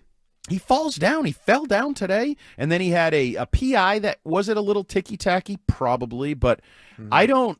A team like that, as you start to go against teams with multiple weapons at the receiver position and maybe a quarterback that can take advantage of it, that's where I worry that somebody just says, yeah, Gonzo is good, so I won't throw over at Gonzo. This Carlton Davis guy, I feel like I can make some money against him, so I'm just going to go at him all day with T. Higgins or however it may be. So, or Baker Mayfield, if he gets his repertoire of receivers Mike back Williams out there. against Gonzo, that's great, but then Ibuka just feeds all day, or any one of these other guys. For all we know, it could be freaking Tez Johnson or Godwin, or it could be who's the old receiver from the Sterling Shepard. He somehow had a career renaissance. Cade Otton, like that's a potentially dynamic offense they shot out there. The short pass defense hasn't been great. Cam Ward was picking it apart a little bit early today. Spencer Rattler was taking advantage of it early last week with Chris Olave. So that is the area that I think most needs to improve. And I know this has been a developing talking point for us on WEEI Afternoons as well as here in the Six Rings postgame show. But my confidence in the defense has not reached the level I thought it would, and my confidence in the offense is close to surpassing what I thought it could be. And so I think we need to take a little different viewpoint of this team as it evolves. That's not the way we were supposed to enter the season. If I'm not mistaken, and I am often and frequently, and I own the majority of them. True but both of us are. It's fine. It's at least me? We keep each other company on the companionship of bad takes on occasion. We probably should stop doing parlays together then. I know. I thought ours was going to win today. The pick six. We'll see. It could be a first. There's a first time for everything. But I think we thought it was going to be a run heavy team, and they would slow play the passing game, and they were going to be carried by the defense. Instead, the defense kind of puts them in a hole, and then Drake May's like, blanket, I'm not going to worry about this running game coming to life. I'm just going to whip it deep to Booty or to Pop Douglas or something, and it's the deep passing game that has supercharged this offense and helped them elevate to their 5-2 record.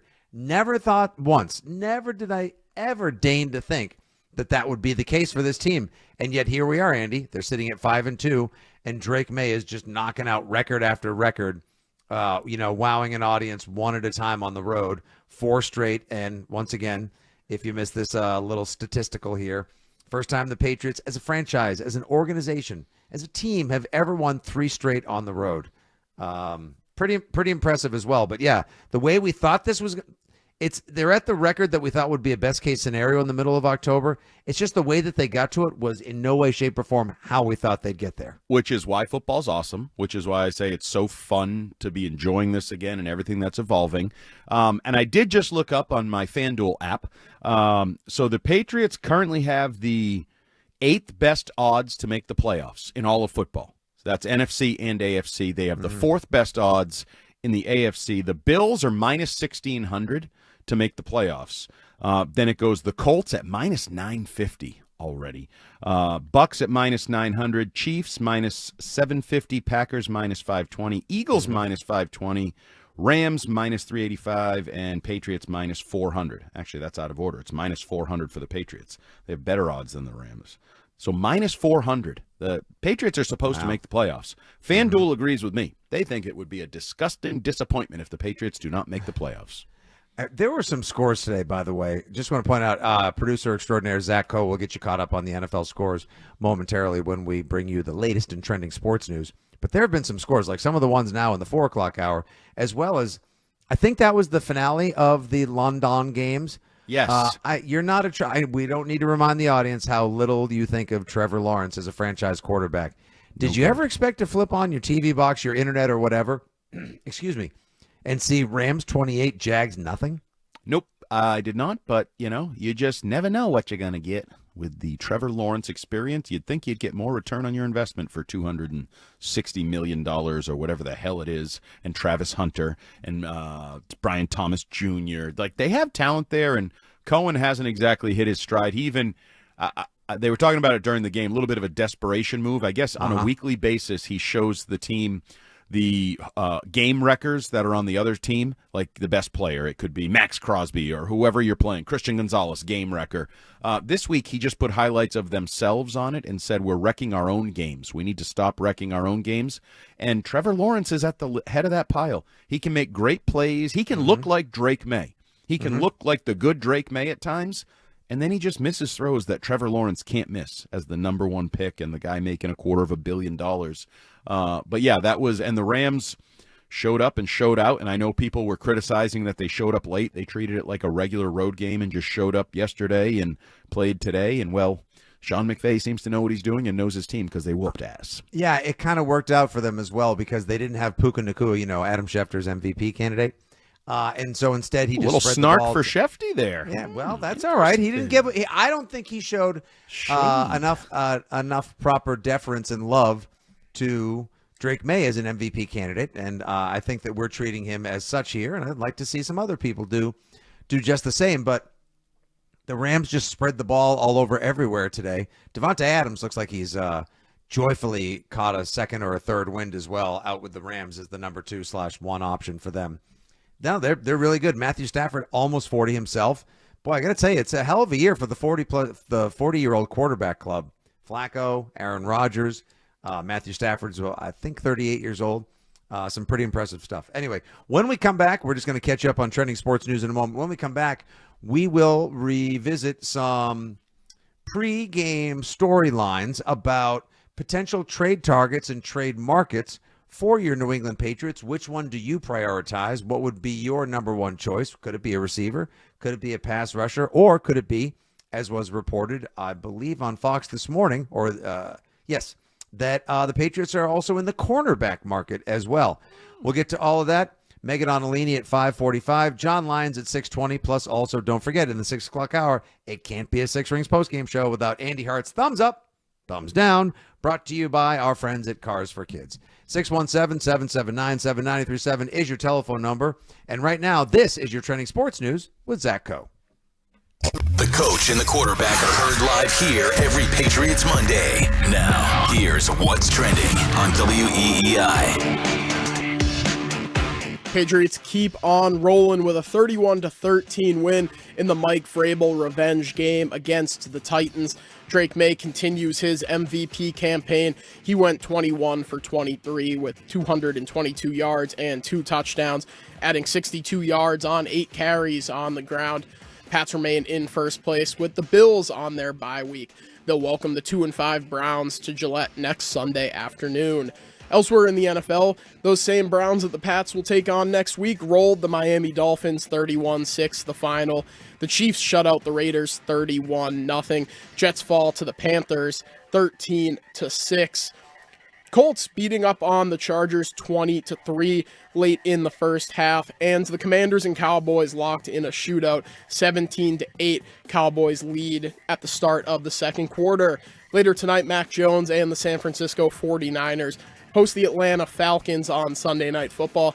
Don't forget, you can hear coverage of that one right here on WEEI.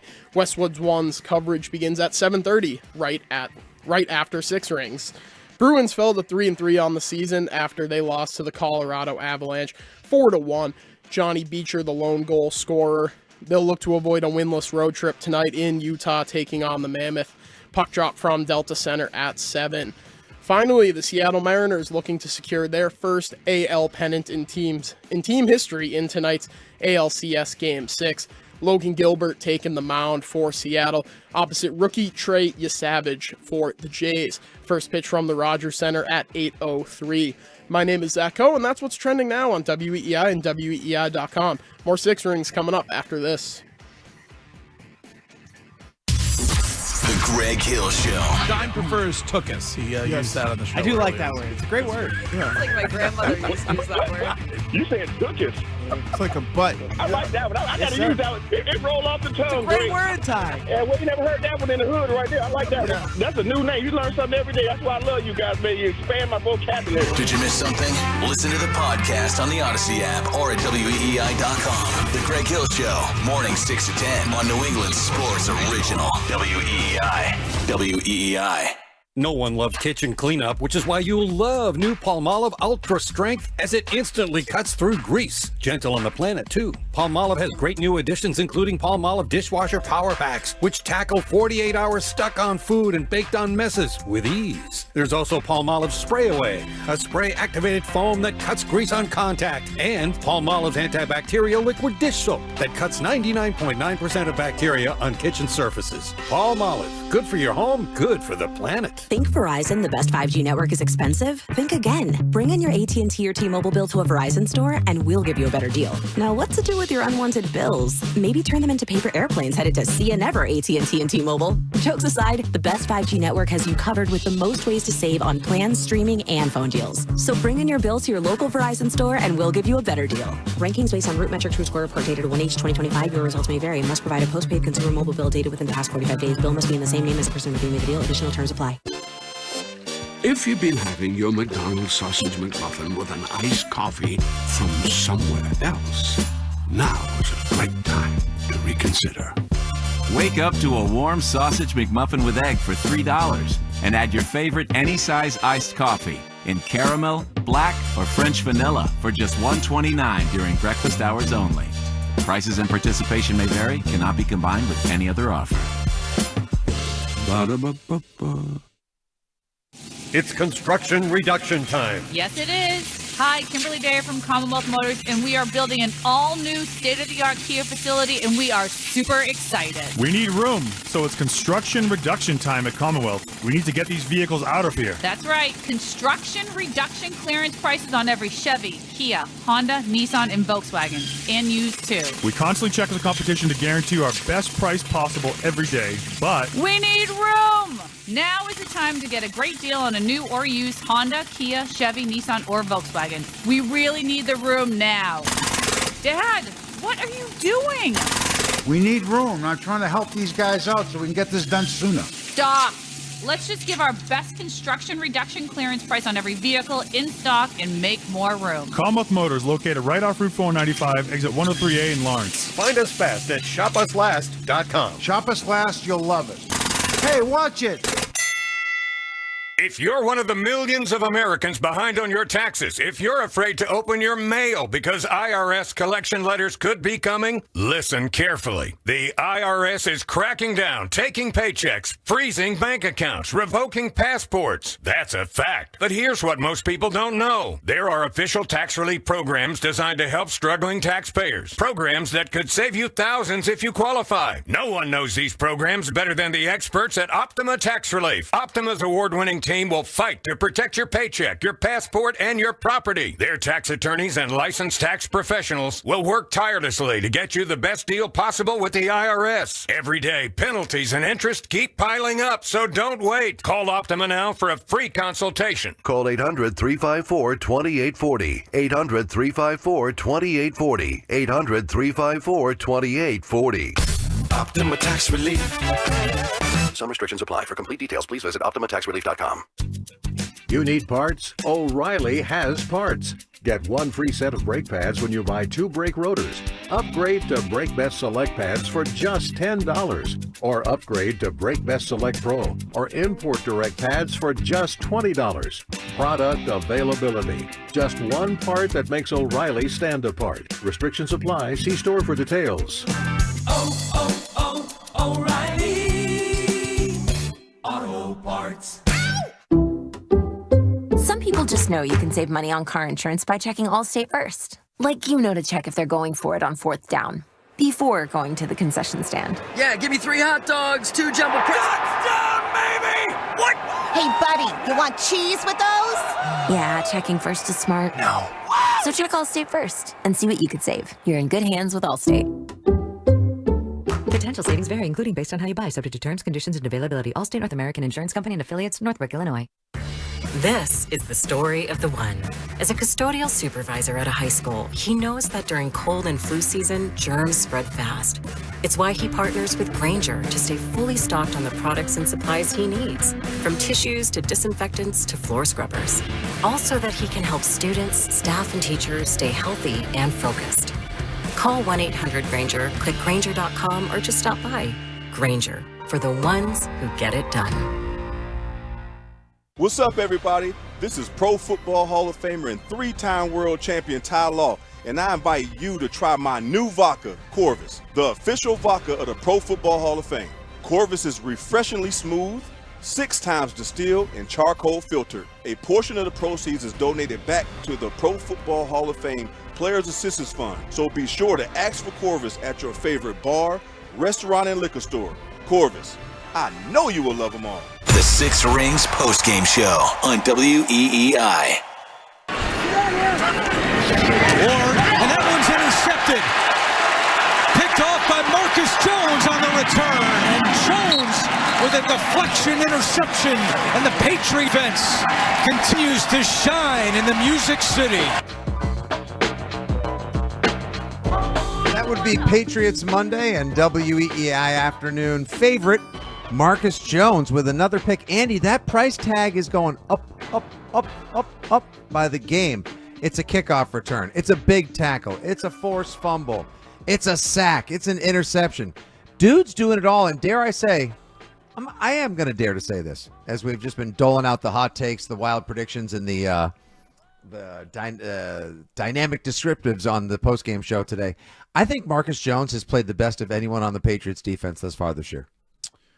I think I would go Milton Williams over Marcus Jones.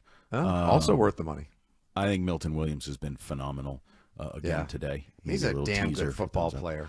Yeah, he's and all those fears of what happens when he plays more than 48% of the snaps or whatever have been alleviated because he's been really good. Marcus Jones has been very good this year. I don't know what happened on that early touchdown to DK. It's not spelled DK. It's spelled D-I-K-E, but it's DK on that long touchdown, sort of the pylon route there. Because he was chasing. I don't know if Woodson was the guy who got toasted, and Marcus is just in one of those looks bad positions because you're the nearest guy. But other than that, I think he's been phenomenal. Even I like about him every week. I forgot who it was today, but he had one of those little situations where he and a receiver, the receiver was kind of blocking him by a pile, and it was one of those, you let go, no, you let go, no, you let go. And they just kept shoving and grabbing each other, and he's got some dog in him, the good dog. He really does. WG. Yeah, not the Yeah, DH. and we even asked Jeremy Springer in our Friday coordinator interviews on the afternoon show if he ever goes up to, like, who the backup punt returner is, and if he ever goes, because of how hard Marcus Jones plays, and if he ever goes up to him and says, like, hey, take it easy, guy. Like, I'm gonna need you on kick returns. You can't be out there trying to tackle people like you're Ronnie Lott or a human missile. But he's been awesome. I always believed in him, but I never thought he could elevate his game to this level. Talk about somebody who has totally jibed, like so many others around him, Andy, with the Mike Vrabel system. Yeah, and that's Springer brought up. Remember, that's why he's not returning kicks, because we are trying to keep some of the load down, and that's why we're stuck with Efton Chisholm returning kicks, and we're stuck. Yeah, that's with not bad really. kick returns. That's not happening. I think Also Travion today, may have to go back there. Get something out of Travion. Let him do something. Have him do something productive. Right. He's not doing anything productive. He's a second-round pick, and he's done nothing so far. Also, today felt like, I haven't run the numbers on this, we saw more touchbacks today than we practically have all season in this game. Yeah, Borregales and Sly were practically, it's long gone are the days where you bang it through the uprights on the kickoff, but I didn't see a lot of dropping dimes in the dynamic zone. And I know they said it was that there was a good, Windy. strong wind, Yeah. but it couldn't be going in both directions, could it? One guy was kicking into the wind at some point, and they both were putting him in the end zone. So, yeah, that was interesting, and maybe it was an adjustment. I don't know. But the Chisholm thing, again, little teaser maybe for thumbs down. I'm not a big fan of Chisholm on kickoff returns. No, I'm an Efton Chisholm stan, but I don't believe that kickoff returns is necessarily his role. We'll look at the trade market in a second, Andy. First, let's go back to the phones. Our old pal David is in Florida. If the Patriots make some trades, I think I know which side of the ball he would like to see them make them on. Hello, David. Good evening. It's a pleasure to hear from me. What's up, buddy? It's just it's really the best. Yeah, you're better than Scott and Wayne. Thank you. Better than who? What? Yeah, exactly. At any rate, I don't think the offense is overwhelming like so many people are saying. I mean, it's effective, it's efficient, but I don't think it's overwhelming. They only put up 24 points today. Last week, they only put up, what was the score last week? I don't remember. Against Buffalo, they put up 23 points. I don't think the offense is overwhelming. I still think they have a little work they can do in terms of putting up more points. Oh, they absolutely do. Thanks they for the call, absolutely can David. be better. Absolutely can be better. But I don't think what they're doing I don't think we've called them overwhelming, Andy. No. My point was I have more faith in the offense right now than the defense, and they have outperformed my expectations, where the defense has underperformed in terms of my expectations and hopes heading into the year. But no, I think we've talked about the offensive line can be better. The ground game can be better, more diversified. I mean, the running back position, you're just kind of getting by right now, figuring out because I tweeted this out. The second run of the game, Ramondre goes around the right side, gets a nice little gain. It was one of 3 runs for 30 yards to open the game.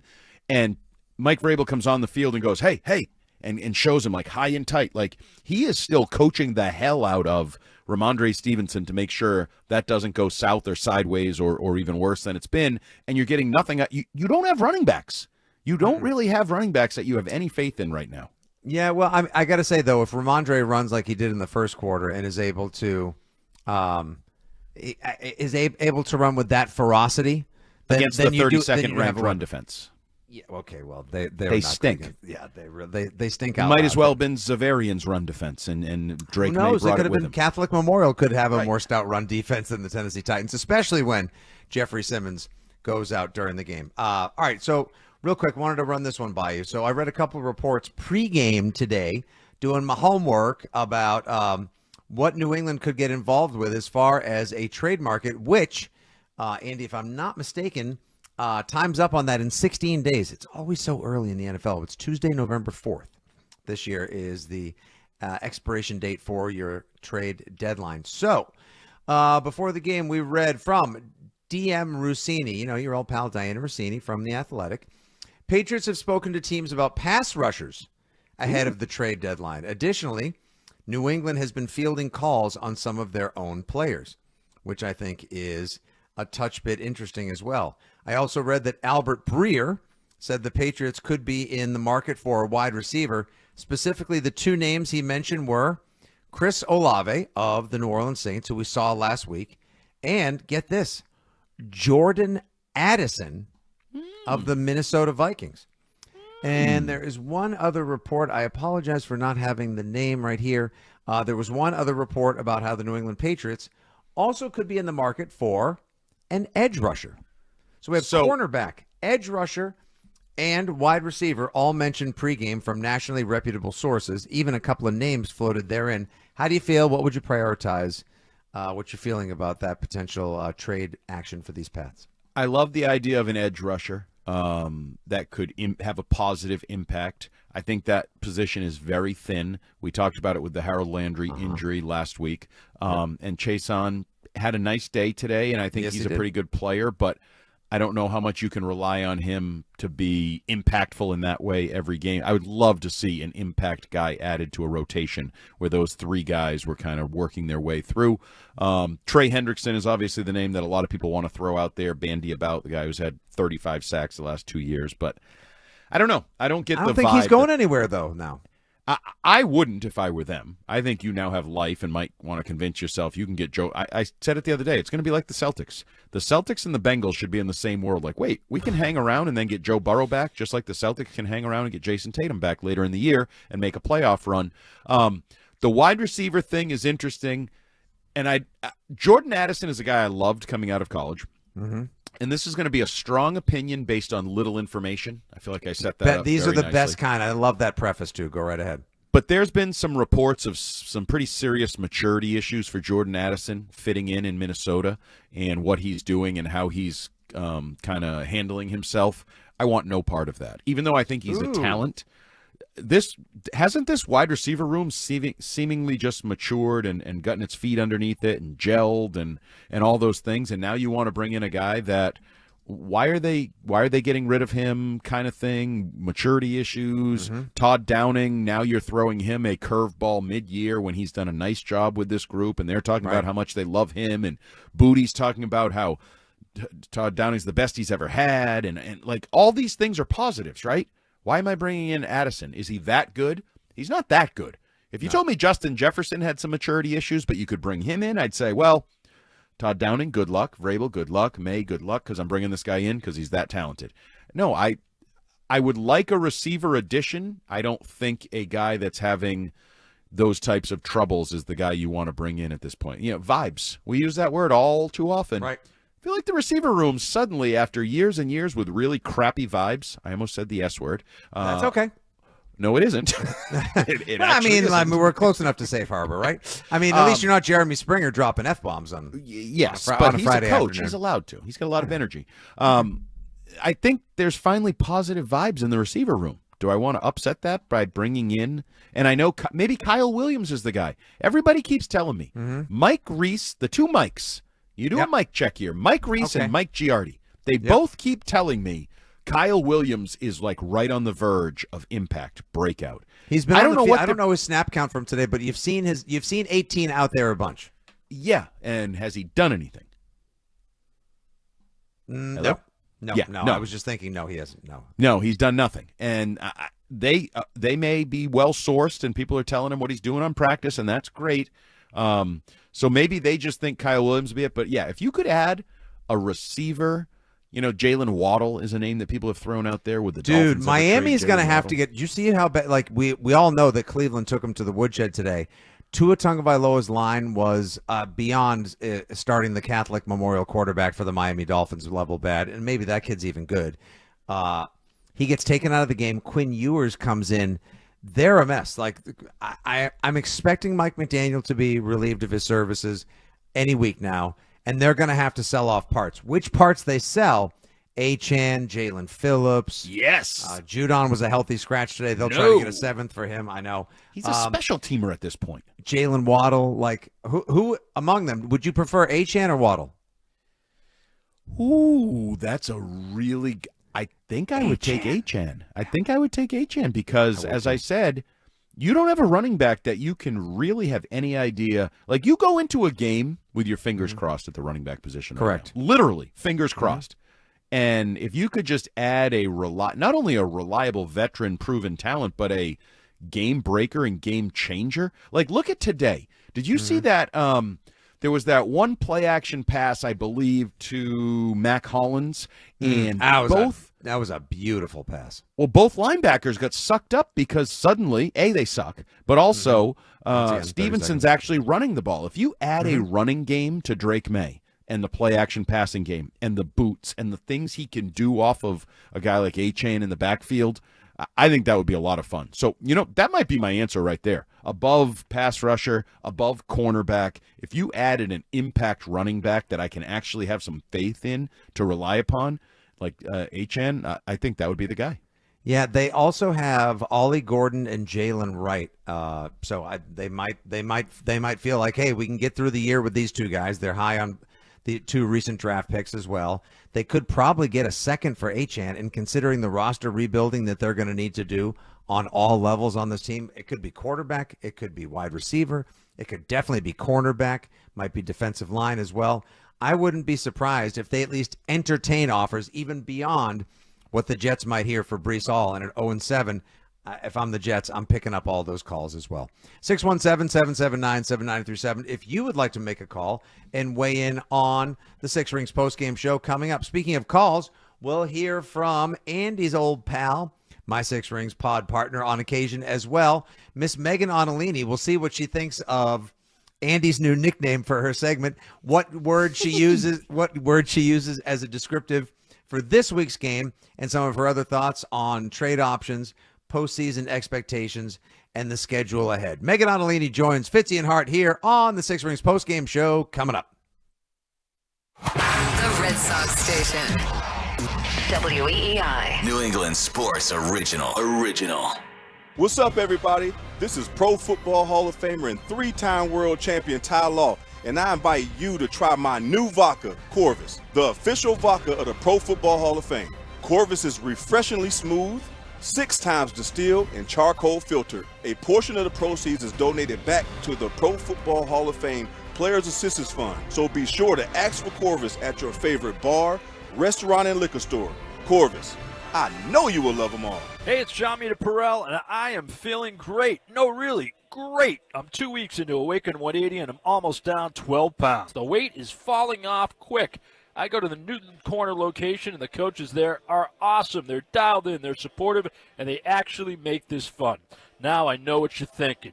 Mita's a thin guy. What's he doing? Well, truth is, the days of skinny went out the window about 10 years ago. Regardless of what I tried, every single year, more weight just piled up. I finally put a stop to it. That's why I started Awaken 180. And you know what? It's exactly what you've heard from the other WEEI guys. It is fantastic. The coaches listen, they adapt, they won't let you fail. If you haven't heard, Awaken 180 is offering free consultations all October long. So give it a try today. Ask your questions and learn how they can get you feeling as good as I am. Make the call, 844-346-1800. That's 844-346-1800. Or online, awaken180weightloss.com. Cashback is not available on gas in New Jersey and Wisconsin. Billy, your gas light's on. We need to stop and fill up. No way, Jen. Gas around here is too expensive. We can make it a little further. Billy, listen to your big sister. You don't need to drive all over searching for the lowest gas prices. Do what I do and use Upside. Upside? Do you live under a rock, Billy? Upside is the hottest cashback app out there. It's free to download, and you get real cash back for every gallon of gas you buy. I use it all the time, and I've already made around $200. You can make that kind of cash back just for buying the gas you have to buy anyway? Yes, I'm looking at the Upside app now, and you can get up to a $5 cashback bonus on your first tank. Okay, I'm stopping to download Upside and fill up my tank. Download the free Upside app now to earn cash back every time you buy gas. Use promo code TOUR5 to get up to a $5 cashback bonus on your first tank. You can cash out anytime, right to your bank, to PayPal, or a gift card for Amazon and other brands. Just download the free Upside app and use promo code TOUR5 to get up to a $5 cashback bonus on your first tank. That's code TOUR5 for up to a $5 cashback bonus. Well, before, I had a big hole in the wall, and I hung a curtain made from a woolly mammoth. What? Yeah, that's what the guy said who had the first window ever installed in his house. Back then, people had to think a glass window was a stinking miracle. But, of course, today, most people take a window for granted. Well, we don't. We're Right Window. We don't take them for granted, we take them serious. Like our triple pane, it's 3 perfect panes of glass separated by insulating argon gas with a low-E coating that keeps harmful UV rays out and allows a wave of sunlight into your home. Tight is how our guys put them in, and cold air stays out. I'm telling you, years ago people would have called this window a miracle, and we still do. Just saying. If you're replacing your windows, call Right Window. We'll come to your house and work miracles. Call Right Window right now. 800-649-3600. Quality windows installed for the right price. Right Window. October 24th is National Food Day, a perfect time to celebrate fresh, local food right here in Massachusetts. Fall harvest season is in full swing with crisp apples, sweet pears, pumpkins, squash, cranberries, and hearty root vegetables at your neighborhood farmers market. Markets are still open, so grab your bag. Support local farmers and bring home the flavors of autumn. Sponsored by Mass Farmers Markets, helping grow farmers markets across the state. Find your local market at massfarmersmarkets.org. eBay has reinvented vehicle buying. From click to curb, everything's covered. Ever try to buy a car online and end up in a parking lot with a stranger and some blind trust? That era is over. Now with Secure Purchase, eBay isn't just where you find your car. It's where you buy it, start to finish. Title, financing, registration, delivery, it's all built in. This is the modern way to buy your next ride on eBay. eBay. Things people love. Secure Purchase is powered by Caramel Dealer Services, LLC, an eBay subsidiary. Well, good morning, kiddo. I love that you're home from college. I've missed you. Still taking your Nature Made vitamins? Every day. A multivitamin and a probiotic. You better be taking yours. Still looking out for me, Mom. I'll never stop. Made to care for you every day. Nature Made, the #1 pharmacist-recommended vitamin and supplement brand. Find us in the vitamin aisle, based on a survey of pharmacists who recommend branded vitamins and supplements. This is the Six Rings postgame show on WEEI. Hey, we gotta earn it every week. We gotta earn it every week. It's us versus them. Be on the details. Give me effort and give me finish. We're gonna go get 5 today. Gang go 3, 1, 2, 3. Unofficial Patriots emotional leader and deserve it of a C, but a non-captain nevertheless. Stephon Diggs before the game today with his pregame pep talk. You got Fitzy and Hart here on the Six Rings postgame show. And speaking of pep talks, the unofficial energy, the fire on this show, who kind enough to join us in the 5 o'clock hour each and every week this season, our old pal at Megan_Ottolini. Mego, time to play everybody's favorite game. Well, we'll begin with their favorite game, and then we're going to introduce a new name for the segment that Andy has given you. But first, let's start like we did last week. Oh, you're gonna love it. Andy's got an amazing. Like it's going to be good. Oh, it's fantastic! It's fantastic. Andy's got a great name for your check-in every week here on the Six Rings postgame show. But first, let's begin like we did last week. You get one word to describe today's game, a win 31-13 against the Tennessee Titans. That word would be? Optimistic. Oh. All right. I would say, I guess, okay. That's how it's got me feeling. That's how it's got me feeling today. Because I think today, in a lot of ways, even though Mike Vrabel will never, ever say it, was about looking back where he came from and the reflection of what happened with him in Tennessee, what's going on with that crazy ownership, and how far the Patriots have come from being in the position that Tennessee is in right now, which is, oh my God, we're between Mac Jones and Bailey Zappi, and we're ruining young quarterbacks, and we're turning over coaches, back-to-back seasons. And I have to say, I never expected it to happen this quickly, but they've turned it around so quickly. I feel like they're so much further from the starting point of the rebuild than I expected them to be. And so looking forward, having the coach, having the quarterback, you have to feel really optimistic, not just about this season, but about what that pairing does for you in the future as a franchise. Ooh, I don't know, Fitzy. Now she seems to have shaken off the nickname a little bit. So last week, last week you came on here and you said concerning was the word. That was a concerning second half. That was a terrible second half by them, but I don't feel that way today. We didn't care for that negativity, and this was going to be the negativity segment moving forward. So we'll see where it ebbs and flows, but that nickname could stick, and it may not be your fault. Maybe too much radio with Adam Jones or something like that rubbed off on you. I'll leave it in that corner for now. So therefore, I'm going to ask you a more optimistic question. Do you watch Drake May, and do you ever just and this is not a sexist term because I find myself doing it, just giggle. I've been giggling lately watching Drake May because I watch it and I'm like, it doesn't seem real. it doesn't seem like the guy who last year we were bitching about turnovers and mistakes and missed opportunities can be this perfect. He had a borderline perfect game today. I know he said he'd like a couple back, but he goes 21 of 23. Yeah. He hits deep balls. He's dropping it in the bucket to Diggs down the sideline. It almost seems like it's too perfect. Is this, I won't say sustainable, but is this just a far more fast-track development for Drake May than you could have ever envisioned at this point in the season? Yes, because I thought because of his limited experience leading up to this point in professional football and quite frankly in college football, that even if he was seeing some favorable defenses, that he'd still be having more hiccups. There's not a lot of goof ups. And so I don't know if I definitely say a lot of like, oh, come on. Like, you didn't just make that throw. That's ridiculous. I guess maybe if inside my head, it sounds a lot more like Chris Collinsworth when I'm watching him quarterback, if you watch him call quarterbacks on Sunday Night Football. But I think what we need to keep in mind is that overall it has been some pretty soft defenses. Oh, there's the negativity. There's the negativity we were waiting for. Go ahead. Okay, because you asked me, do I think it's sustainable? I think playing at this rate would be like a really, really huge ask for him for even a pretty soft schedule that you have going forward. You do get some tricky defenses in there, and I think one of them is going to be next week in the Browns. I don't want to just jump ahead from this game because it was a really good win for them, and I think it means a lot for them right now. But with the Browns, you have a really stout defense, and you also have a coach on that side who knows Mike Vrabel real well. So that'll be a really interesting wrinkle looking to next week. But there's just not really anything. The only thing that I think you could say that is even slightly concerning about Drake right now is just that, he keeps hitting his head on the turf. What do you do about that? Football, he plays a very physical brand of football, and it's not like we want him to stop playing that physical style of football because it's what makes him awesome.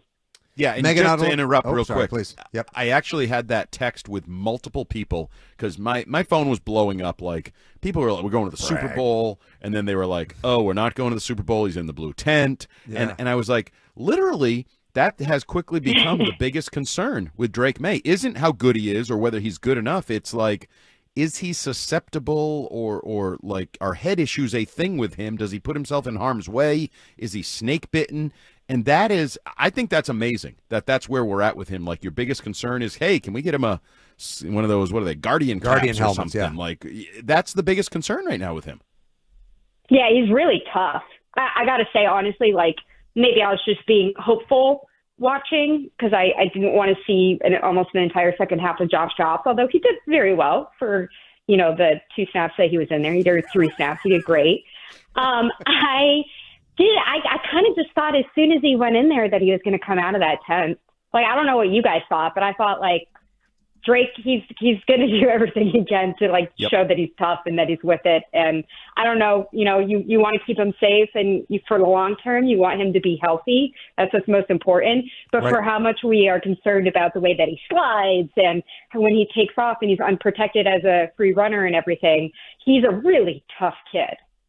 Yeah, he really is, and there have been a couple of head-on turf issues this year. What did he say to us, Andy, about or rather, he said afterwards in the postgame a few weeks ago something about like, oh, that I learned how to, like, if you bang your head up, just get up real quick before they get a chance to get at you, and we were all like, but we want you to make sure that your noodles aren't your eggs aren't too scrambled up there, guy. Like, let them take a look at you if they need to be. But I guess as soon as he like wagged his head back and forth, you knew that he was going to be in that tent because that's a big indicator.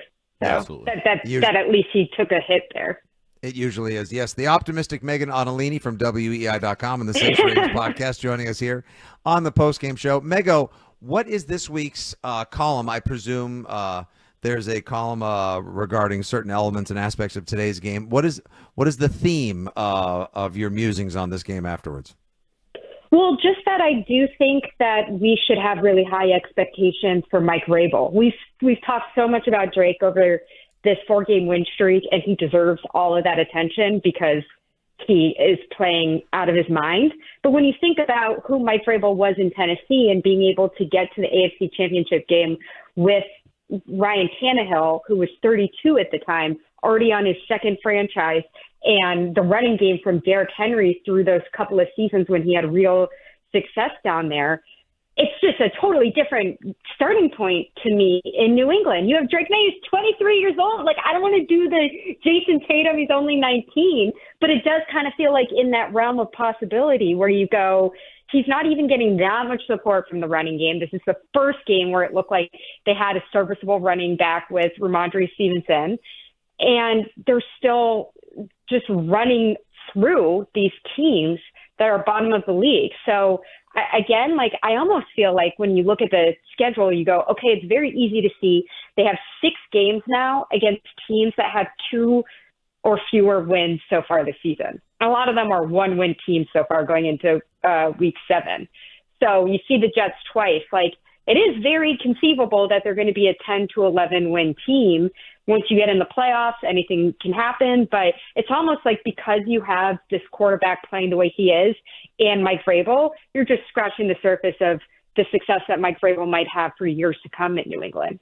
Certainly, and I don't think that that's getting ahead of yourself. I don't either. I said it would be a disgusting disappointment if they missed the playoffs, and I now stand by it. Something it would have had to go like, it would have had to be a catastrophe for that to happen. Yep, but the one area in which I sort of veer to your side of the street of negativity is the defense hasn't been as good as I've expected it to be. Even the last 2 weeks, you know, you let Spencer Rattler move the ball up and down the field. You didn't really force him into many mistakes. This week early on, Cam Ward was picking apart the zone, picking apart the short passing game. Did we overrate this defense? Do you think it could still come together and be a more elite unit than it's sort of putting forth out there? What are your thoughts on the defense? Well, they're really special against the run so far. Like, they are doing great in the ground game, which is ironic because they're trying to figure it out with their own running backs. But I think because of that going in, now that they've established that so much, these teams are just trying to pass on them and find the holes in coverage, which they're doing a pretty good job of. One thing that's concerning to me, not to go back to that term and be called, negative, is they have 5 out of their 7 games this season. They've opened up defensively, letting the other team score. Yep. So whether that's a field goal or a touchdown, they have such slow starts. Like, I don't know what to attribute that to, because you would think that usually in the first quarter, you know, maybe you're a little hyped up or amped up or something, but like you think that you'd be on your P's and Q's then. You can't say like, oh, we're getting tired, we're getting run down, you know, we lost somebody. It just doesn't really make sense to me how they just don't get up for these first quarters. And then it's a little bit of catch up, and thank goodness your passing game is what it is. But I think that starting slow defensively and having holes in coverage has proven to be a real issue for you. Like, that is real to me. It has, and the defense seems to be reasonably healthy as well. Obviously, a couple of guys dinged up, you know, between Landry and Anthony Jennings, and of course Jalen Hawkins. So they're not at full capacity, and there could be a trade market as well, because you got just over 2 weeks till the trade deadline. They'll need full health because they've got a challenge. I think they have a little bit of a tougher schedule over the next couple of weeks with Cleveland, Atlanta, and then ultimately the Bucs, Mego. But we'll see where things go. Right now, 5-2, surprisingly good. You can give her a follow at Megan_Ottolini. You can read her work at WEEI.com. Hear her on the Sunday Countdown Show, 3 hours before kickoff here on WEEI, and, of course, the Six Rings Pod. Thanks for checking in. Not too much negativity in this week's episode. We appreciate you. How can you be? Look at that win. That's a different kind of win. It was indeed, and I hope it won't get. Andy was. I got to say, Mego. Andy was so proud of himself. I had fun. See you, Meg. All right, take care, guys. You're the best. Thanks for calling. Megan Ottolini joining the Six Rings postgame show. 617-779-7937. If you would like to jump in as well. Got about another 45 minutes of content before we do a little replay action and wrap up. 7:30 Westwood One's coverage of Sunday Night Football coming your way. Don't forget, in the 6 o'clock hour, thumbs up, thumbs down, brought to you by Cars for Kids. I wonder if there'll be more thumbs up than thumbs down. Spoiler, I think there will be. You're not going to want to miss it here on Six Rings. WEEI, New England Sports Original. If you're overwhelmed, having thoughts of suicide, or worried about someone, Samaritans is here to listen. Their life-saving suicide prevention services are free, confidential, and non-judgmental. Learn more at SamaritansHope.org. You're not alone. John Sewer and Drain Cleaning is the name to know when your drains don't flow. John Sewer is also hiring technicians at their Norwood location to handle growing demand in southeastern Mass. To join New England's most experienced team, go online to johnsewer.com to apply today. We get the job done. Dan owed an unbelievable amount of money to the IRS. I got behind on my taxes. It's a horrible feeling. He was in denial. And when I got those letters from the IRS, you wanted to act like they didn't exist. Finally, Dan turned to Optima Tax Relief, the leading tax resolution firm. A-plus rated by the Better Business Bureau, they've resolved over $1 billion for their clients. Optima got me a settlement with the IRS. These people are really people-friendly. It was every bit of a new lease on life for me. The fast action and the great results made Dan's head spin. I felt like I was in a dream, but it's real, and I have paperwork to prove it. They got the job done, and life is good. For tax help you can trust, call Optima now for a free consultation. If you're worried about what's going to happen with the IRS, stop worrying. Make the call now. Call 800-354-2840. 800-354-2840. 800-354-2840. Optima Tax Relief. Testimonial from an actual client. Some restrictions apply. For complete details, please visit OptimaTaxRelief.com. More than a few of our patients have talked to me about their first time, but it's not the first time you're probably thinking about. It's the first time that erectile dysfunction ruined the moment. This is Dale for Northeast Men's Health, and if you're over 50, it's likely that you've had that first time yourself. But the good news is that if you're like most men, that first time can be the last time that ED impacts your sex life. At Northeast Men's Health, we're experts in treating ED. We've treated tens of thousands of men using protocols with success rates well over 90%. And those treatments, in most cases, have made sex great again for both them and their partners. You could even find that you're performing like you haven't in years. So if ED has been affecting your intimacy, it's time to make the last time that happens the last time that happens. For just $99, you will receive blood work, a medical consult, and if medically advised, a test dose. And if that test dose doesn't work in the office, your visit is free. Call 617-793-5000. That's 617-793-5000. Or go to northeastmenshealth.com. We have 6 offices across the Northeast to serve you. Northeast Men's Health, a Promedic restorative health practice. Think Verizon, the best 5G network, is expensive? Think again. Bring in your AT&T or T-Mobile bill to a Verizon store, and we'll give you a better deal. Now, what to do with your unwanted bills? Maybe turn them into paper airplanes headed to see you never, AT&T and T-Mobile. Jokes aside, the best 5G network has you covered with the most ways to save on plans, streaming, and phone deals. So bring in your bill to your local Verizon store, and we'll give you a better deal. Rankings based on Root Metrics Root Score report dated 1H2025. Your results may vary and must provide a postpaid consumer mobile bill dated within the past 45 days. Bill must be in the same name as the person reviewing the deal. Additional terms apply. Coleman! It's electric! Coleman Electric is wasting your time with this commercial. But that's the way it is with advertising. If you're not overweight, with low T, and a flooded basement, half these ads aren't for you. Same with this one for Coleman Electric. We specialize in replacing knob and tube wiring, and you might not even have it. Most people don't even know what it is. Ask a guy if he's going to remove his knob and tube, and he says, "Nah, I can't. My wife wants another kid." No.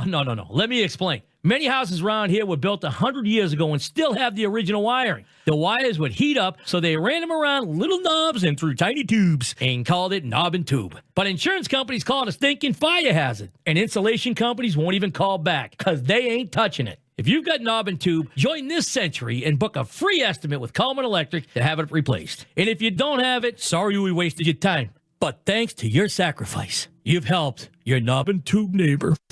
Can I get a tissue? Welling up over here. Kuhlman. Call Coleman. It's electric! I'm Naheem Hines, professional football player and proud supporter of the Muscular Dystrophy Association. My mom was diagnosed with muscular dystrophy when I was 14, and I watched her struggle. But MDA helped her get the best treatments and care, and they also help kids like my buddy Ethan. My name is Ethan, and I'm 12 years old. Thanks to the Muscular Dystrophy Association and people like you, I have more hope than ever before. From day one, they've treated me like family at my local care center. MDA is the only one that funds over 150 care centers across the U.S. to help provide state-of-the-art care for adults and kids like me. For over 70 years, MDA has been transforming the lives of people living with muscular dystrophy, ALS, and other related neuromuscular diseases. They fund the research for breakthrough treatments, care, and cures. And MDA provides support to thousands of families like mine and Ethan's in communities like yours. Thanks to MDA, kids and adults can live life to its fullest. Join us and learn more at MDA.org today. Brought Broadcasting from the WEEI studios. Powered by Verizon. 93.7 WEEI FM and HD1, Lawrence, Boston. An Odyssey sports station. The Six Rings postgame show is presented by McFarland Energy, the region's most dependable provider of home heating oil delivery, as well as expert HVAC services at McFarlandEnergy.com, and by New England Recovery Center of Westboro on WEEI. This is the Six Rings postgame show. Here's Fitzy and Hart on WEEI.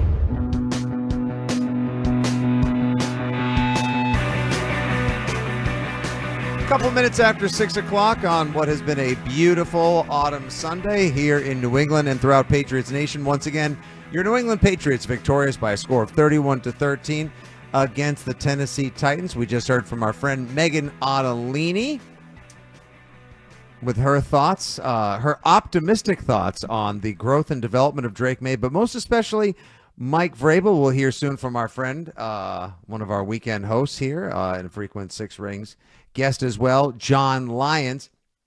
Andy, we've made a lot about Drake May today because he's the star of the show. He really is the headline each and every week as he continues to play out of his mind. I think he's got a hell of a test coming up the next couple of weeks as he'll go up against arguably the best defense in the NFL next week in the Cleveland Browns back home at Gillette. He'll go up against a very unpredictable, but sometimes tenacious Atlanta Falcons team the week after, and then on the road against possibly the best offense in the NFL and potentially still the best team in the NFL, the Tampa Bay Buccaneers on November 9th. But we haven't made much about what today really means for Mike Vrabel and the job that he's doing right now.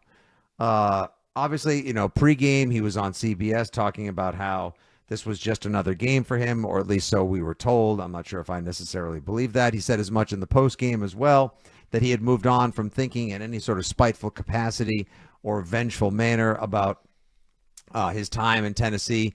Said he still cares about a lot of these guys. So it was a good game for him, a mildly emotional game. Sounds like Drake May was more choked up in the postgame presser than Mike Vrabel was about today's game. But just your thoughts on the job he's doing thus far. 7 games in, a little less than halfway through his first season with the Patriots. Is the job that Mike Vrabel is doing aligned with where you thought he'd be and exactly how you thought he'd deliver to this point? There were a few more bumps along the way. There were the times where I think he said some things he didn't really want to say, and he had his Mayo moments. But he's reached a point where, I think I said it to you about 3 weeks ago that I really just had the vibe they love their coach. This team loves their coach. And we know the assistant coaches love the guy they work for. And you might say, oh, well, obviously, players like their coaches and assistant coaches like their bosses. Not in New England in recent years. There's been a lot, and it sounds simple to just say that's a foundation to build on. Like, we can talk about Drake May and Milton Williams and Gonzo and all these guys.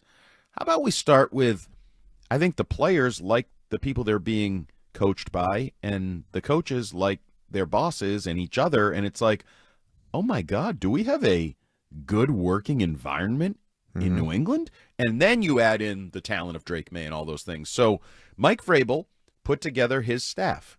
He put together the staff he wanted, and he put together the culture he wanted. We may have questioned or noted, wow, he's really going to run everybody out of town? Like, all the other captains are going to be told, nope, we don't need your leadership here anymore. David Andrews, thanks, mean it. Joe Cardona, thanks, mean it. Everybody. What did poor Cardona do? My God, he got sent to the disaster that is the Dolphins. But, it worked. He now has a team structure and an organizational cohesion that we haven't seen around here in a long, long time. I might argue we haven't seen in 2 decades. The second half of the dynasty, I think they got by on talent because you went down the road of Belichick and Brady and Kraft and whatever the hell was going on. We don't need to re-litigate the dynasty. This is, we're talking about vibing in the wide receiver room. Probably could just say they're vibing in New England.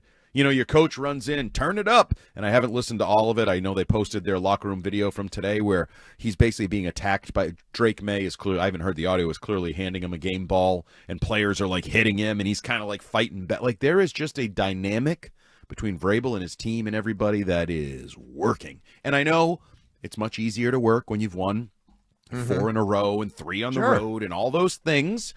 But it is what it is. He's taken the opportunity and he's run with it. He didn't write a soft schedule, but he's utilized it. So I think Mike Vrabel's doing a great job with this football team. How far it goes, and even with the media. Did you listen today?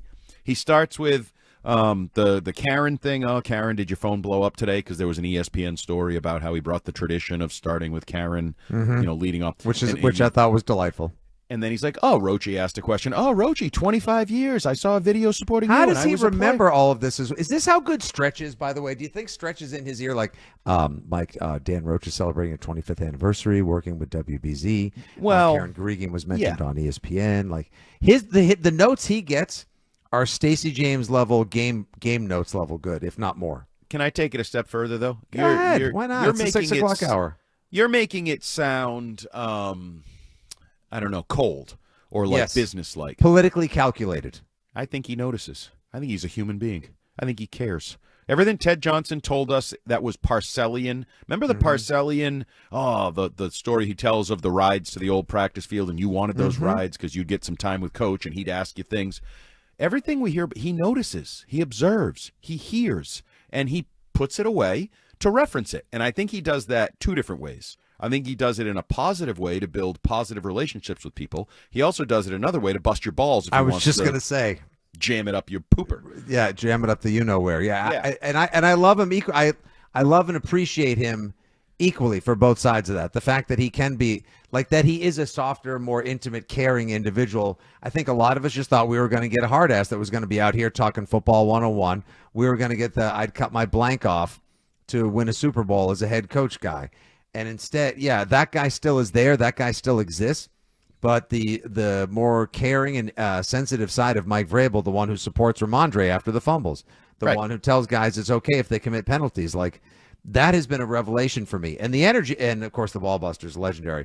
The energy though is peerless to me. Without being like he does. Like, how about there's that video of Stephon Diggs? There he is.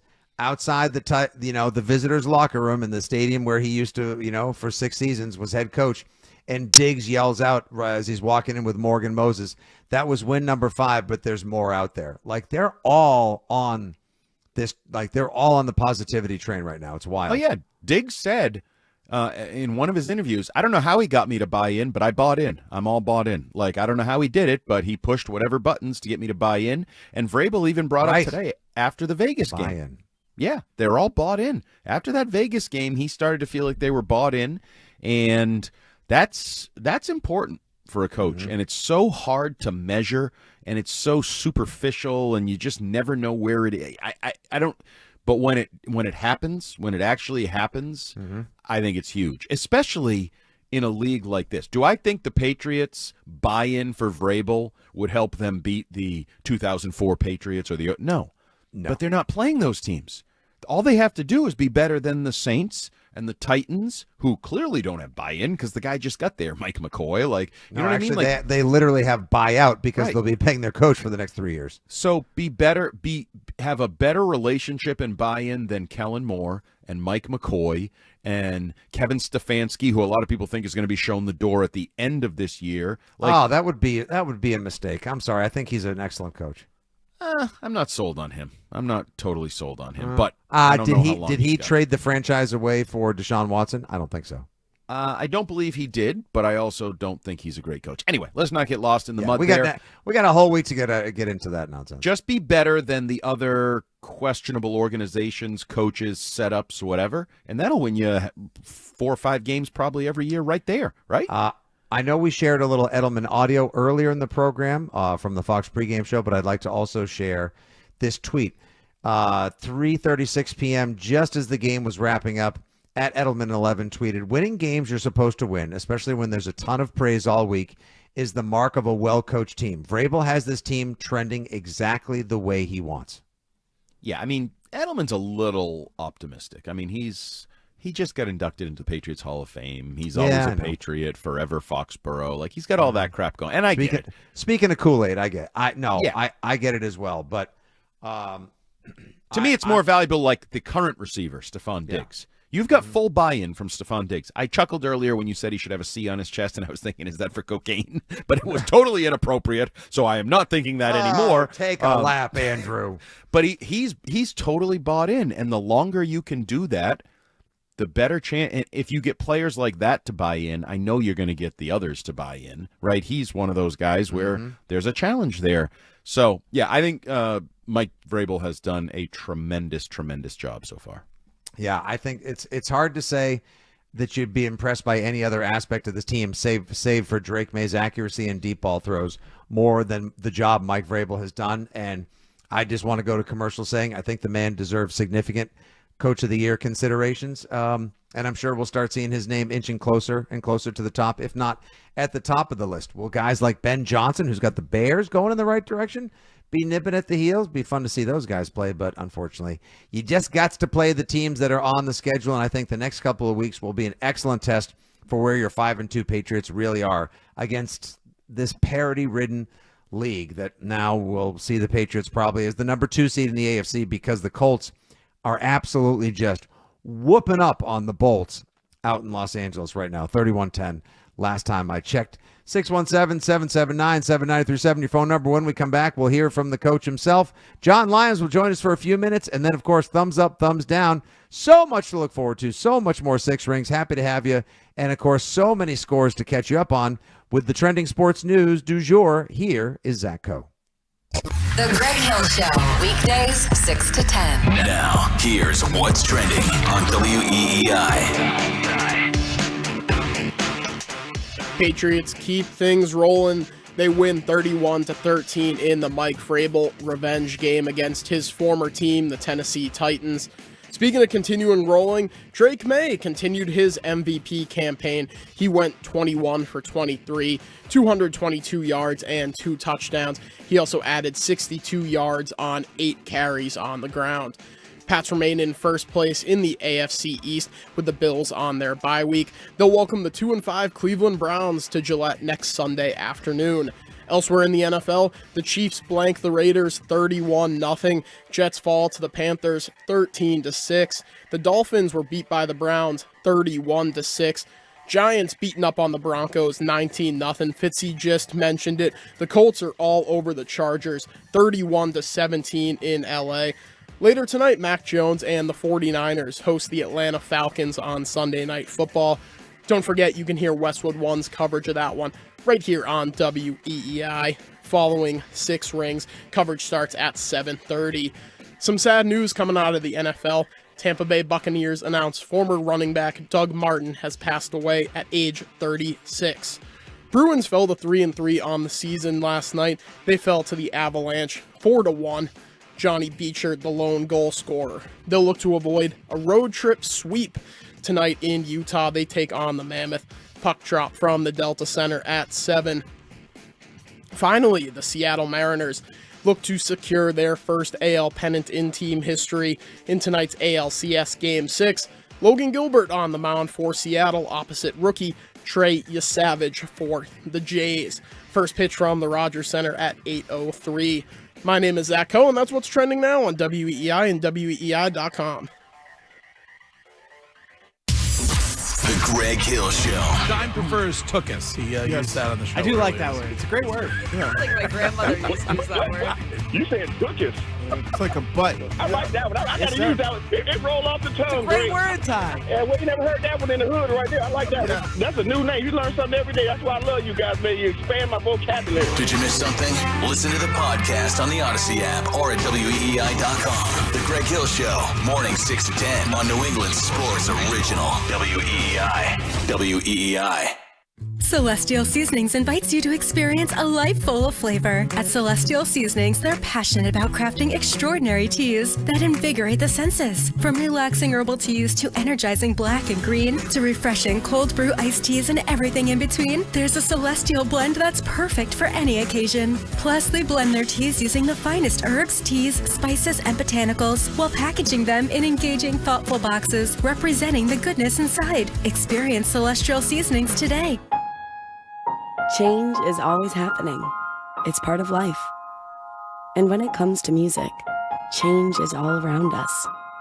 Songs are rewritten, Classics are remixed. Bands and artists come and go. Even our taste in music changes. Here at Xfinity, we know there's still good in keeping some things the same. That's why we want to do our part with a 5-year price guarantee on our internet. It means no matter what changes, you get 5 years of the most reliable Wi-Fi with our best equipment included for a price that stays exactly the same. Surprised? Life is full of them. One internet price, 5 years, guaranteed. Learn more at xfinity.com/deals. Restrictions apply. New residential customers only. Taxes and fees extra and subject to change. Most reliable Wi-Fi based on Open Signal Awards USA. Fixed Broadband Experience Report, August 2024. The football season is here, and football food is everywhere. This can wreak havoc on your pipes. Make sure you aren't suffering from Slow D. Slow D can be serious if not treated right away. Drains by James will get your low D flowing again without any embarrassment. Drains by James are the experts in drain cleaning, water jetting, camera inspection, or pipelining repair. Don't let your pipes get tackled this season. Call Drains by James 24/7. Drains by James. They give a poop about your pipes. Hi, I'm Brian Williams, President of the State Police Association of Massachusetts. We're teaming up with Greg Hill and Service Credit Union for an initiative called Protecting Our Communities to address critical staffing shortages of state troopers in Massachusetts. Service Credit Union stands with us because protecting our communities starts with having enough troopers to safeguard lives across the Commonwealth. We need you to ask your state legislators to do what's right. Protect residents by providing the funding and training our troopers need to protect the Commonwealth. Thank you. Head to the bar at the 99 restaurant this Sunday for game day. Score a 6-pack of bone-in wings for just $5.99 and full-size apps for $6.99. And you've got a chance to win prizes weekly. You gotta love the nines. Comment! It's electric! You need an electrician? Call Common Electric. We're electricians, and it's all we do. Electricity is serious business, so be sure your circuits are safe and up to snuff, and hire the specialists at Common Electric. KUHLMAN. Call Common. It's electric! I'm Bob Burke, founder and chairman of Burke America Parts Group, a family of brands that includes RepairClinic.com, an appliance and HVAC parts solution company that's grown into an international brand. Before AmericanEagle.com, we partially launched a new technology platform developed by another firm. American Eagle helped take our technology to a whole new level with digital marketing, software development, and business insights into our key markets, appliances, HVAC, and outdoor power equipment, and did so both on time and on budget. AmericanEagle.com has the resources, experience, and talent needed to produce solutions. Our new technology platform, developed by AmericanEagle.com, has produced tremendous results with higher traffic, conversion, engagement, and online revenue. If you have any home repairs you need to take care of, check us out at RepairClinic.com. If you need a world-class website or technology project, then I would highly recommend AmericanEagle.com. Call AmericanEagle.com at 773-NETWORK. That's AmericanEagle.com, 773-NETWORK. Hey, football fans, picture this. You bet on your favorite player to score the first touchdown of the game, but his teammate scores instead. If this happens, BetMGM wants to give you another chance at the end zone. With BetMGM's second chance promotion, you'll get your stake back if your first touchdown scorer scores second instead. That's right. Bet on any pro football player to score the first touchdown of a game. If you're right, you win. If your player scores second, you get your stake back in cash. With BetMGM's second chance offer, you have a chance to keep the fun going after the first player crosses the goal line. Try a first TD score wager with confidence today. BetMGM, make it legendary. BetMGM and GameSense remind you to play responsibly. See BetMGM.com for terms. Hope is here. Call 1-800-327-5050 or visit gamblinghelplinema.org. Must be 21 plus. Massachusetts only. Existing customer offer. Subject to eligibility requirements. Rewards paid back in unrestricted withdrawable funds. In partnership with MGM Springfield. Play it smart for the start. Live chat at GameSenseMA.com. Oh no. Ah, that's the sound of someone who's misplaced my debit card. Their debit card. Where did I leave that thing? Not at the gas pump, or the checkout counter, or the roof of your car. Now, if he has the Chase mobile app, he can use Card Lock. Wait, I could just lock my card. Yep, just a few tippy taps on his phone, and that sound? That's peace of mind from Chase. Chase mobile app is available for select mobile devices. Message and data rates may apply. J.P. Morgan Chase Bank N.A. member FDIC. As a mom, comforting my family is what I do best. Vicks Vapor Stick provides soothing, non-medicated Vicks vapors in an easy-to-apply stick, and it dries fast, so there's no mess. I use it to comfort myself and my family. Thanks, Mom. Vicks Vapo Stick, soothing comfort for the whole family. And try Vicks Vapo Shower Max for steamy Vicks Vapors when you need more comfort for yourself. Use as directed. This is the Six Rings postgame show. Here's Fitzy and Hart on WEEI.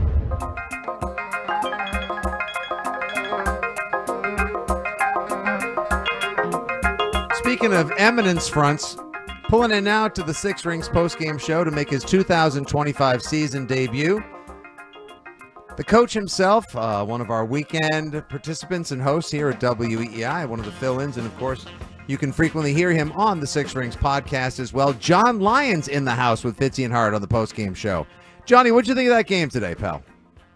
Hey guys, thanks for having me on. And it was encouraging, right? They're now stacking wins together. It wasn't just the blowout of Carolina. It wasn't just a good Sunday night win in Buffalo. Now it's following that with the Saints win, following that with a win in Tennessee, one that they did something in this game, guys, that they've really struggled to do for several years. They actually got the double score thing right at the end of the first half and early second half. That in itself was good to see. So not a perfect game, but a really good game and an encouraging win. All right, John, so let's touch on a couple of those imperfections.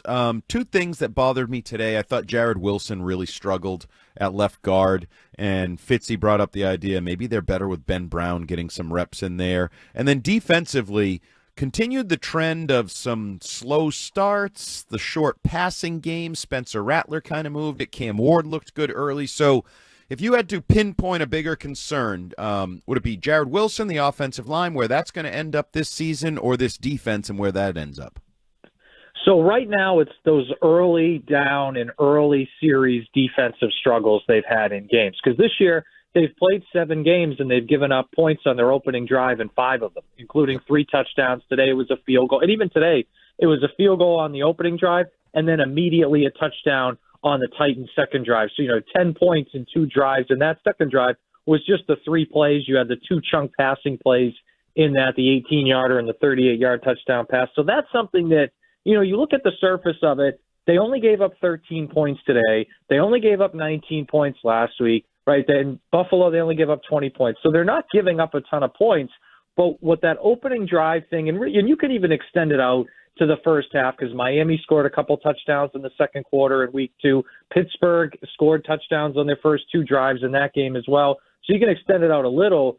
It's when they run into a team that's actually more talented than the teams they've been playing, that's when it could hurt them. Right? Like I think of that Atlanta team. You let Bijan Robinson get going, or you let Drake London get going, or that Tampa game, you let Baker Mayfield and Ibuka and those guys get going, you might be down 17-3 before you know it and have to dig yourself out of a hole. So it didn't really hurt them against the Saints. It didn't hurt them against Tennessee today. But when they start playing some of these better teams that are later on their schedule, that's when it could come back to bite them. And I think, too, an underrated guy they've missed these last 2 weeks is Jalen Hawkins, right? Last week, Kyle Duggar gives up a 50-yard passing play on the first snap from scrimmage, and then today you had a 38-yard touchdown pass where Craig Woodson, who I like, but he got totally turned around on that play, gives up the deep touchdown. So I think that's a guy that's kind of flown under the radar a little bit that they have really missed these last couple weeks, especially early in the games.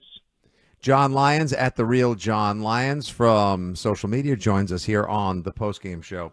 Yeah, John, I happen to think this has sort of evolved over the course of the show, as it has, in the last couple of days as well. But I actually think the stretch the Patriots are about to embark on over the next 3 games is tougher than people are giving it credit for. Everyone looks at it like, oh, well, Cleveland stinks. Well, they just mopped the floor with the Dolphins, who are a wreck at this point now. Followed by the Atlanta game, and then you go on the road to Tampa. They're 5-2 now. Everyone's penciling them in for 6, 7, 8 wins that way. I think this is going to be a tougher stretch. I think this is the kind of stretch that'll really test the mettle of a team that Andy said earlier in the show it would be disgustingly disappointing if the Patriots actually didn't make it to the playoffs. And everyone has sort of like recalibrated their thinking that this is a playoff team now, just 7 games into the season. So, Fitzy, I do think they should be a playoff team based off how they've played and what they have ahead of them. But I would agree with you that the remaining schedule here is not the layup that it's being portrayed, right? You saw the stat on the game broadcast today that it's the easiest remaining schedule. I mean, first of all, Cleveland has a good defense. Second of all, Atlanta tonight in San Francisco, I mean, if they win that game, then we're going to look at that loss to Carolina they had as an aberration and think that they're really just a good team. Tampa's a great team. And the Jets, I know they stink, but that's a short week after going on the road to Tampa Bay. That's not going to be easy. By the time they play Cincinnati, there's an outside chance. I don't know if Joe Burrow will be back or not, but Joe Flacco has that offense rolling a little bit. The New York Giants suddenly don't suck as much as we all thought they were going to before the year. And then when you get to Buffalo and Baltimore, like Buffalo's obviously we know they're good. And who knows? Baltimore's 1-5. They're really bad right now.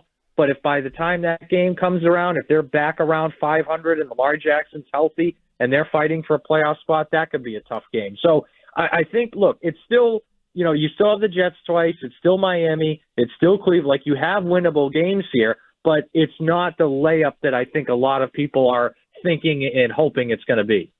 John, nice step forward today for Ramondre Stevenson and the ground game, but Travion Henderson continues to be a non-factor, and a lot of us got way out over our skis thinking this guy was going to be an impact weapon for this offense. Do we need to stop thinking that? Is that not going to happen? Is this going to be a lost year, or do you still hold out hope that he could be an impact playmaker for this offense? So I'm still holding out some hope, Andy, and when they drafted him, my original thought was kind of around Halloween might be the time you start to really see him emerge. And lo and behold, we're only a week or so away from Halloween. They only have technically one more game left before. So I don't know. I don't think he's going to reach that mark that I was hoping for, but I still think you have a whole half of the season left to go, more than half. I think he'll be able to make an impact at least somewhere. And part of this is they have not got the screen pass game going as much as I thought they would this year. That's something that could be a great fit for Travion Henderson. And Fitzy, you mentioned it earlier about Jared Wilson and some of the concerns there. One of the reasons I think he's in the lineup still is he's much more athletic than Ben Brown, and if they want to run screens, he'd be much better for it. So maybe as the year goes on, they'll get more screens going, they'll get Henderson more involved in the passing game. But I think a lot of us, and I was a little bit guilty of this as well, we saw that kick return against Washington in the preseason. We saw some of those camp practices, and we thought, oh, wow, this guy's going to be ready to go earlier than we thought. And I think we've seen so far that there's a lot of talent there, but it's taken him a little bit longer to adjust to the NFL size and speed than maybe a lot of us, myself included, thought it might take. John, there were a couple of pregame reports where the Patriots seem to be now mentioned in possibly dipping into the wide receiver trade market, the cornerback market, and the edge rusher market. Between those three, which would you prioritize for this offense or defense, just the Patriots team overall going forward? Yeah, so it's interesting because I thought, like, if you had asked me this question before the game, Fitzy, I probably would have said defensive end or edge.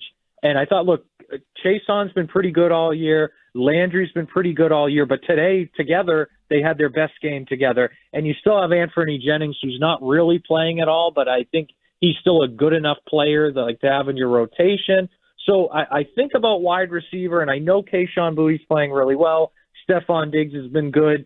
But it feels like you're still one guy short in the passing game to being, to go from being like they're a good offense right now, but to go from being good to truly great, I feel like they're one guy kind of short in the passing. And it could be I'm not saying this is possible, but for years, right, with Rob Gronkowski, it was a tight end. So it just feels like they're one guy short, whether it's at receiver, impact pass catching tight end. So I would lean a little bit more towards that. I'd obviously, the running back market. I'd look at the linebacker market too, because like Spillane is playing really well.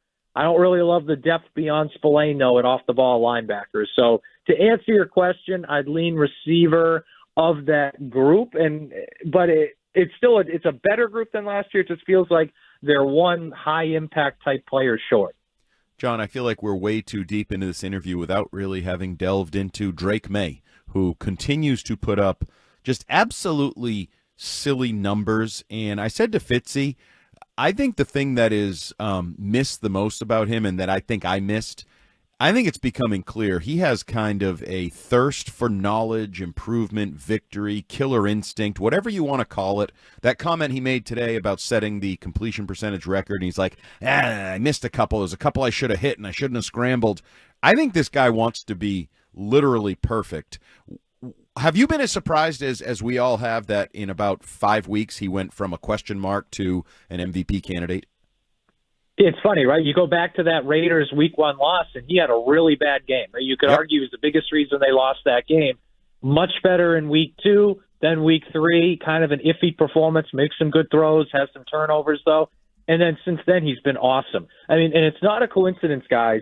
The Patriots have won 5 games this year, and Drake May has 0 turnovers in those 5 games. Like, that's not a coincidence. That's the biggest thing to me that I've seen in this game this year that's made me the happiest, right? That he's not like the downfield throws are great, the scrambling is great, all that stuff is great, and it's a huge part of his game. But not turning the ball over has been the single biggest factor in him taking this jump forward, and that's been really great to see. And it feels like he's doing a better job. And today, I think he wasn't as good at it, but I think he's been overall doing a better job of when protection breaks down, keeping his eyes downfield. I mean, those throws along the sideline and Buffalo stand out in that, but he's been doing it quite often. He had the flip to Travion Henderson last week as well in New Orleans. So, I mean, he really has been terrific over these past 4 weeks, and he's been a huge driver in their success. And I think it's been a combination of he's done a great job working to take a step forward. He's worked really well with Josh McDaniels, has done a good job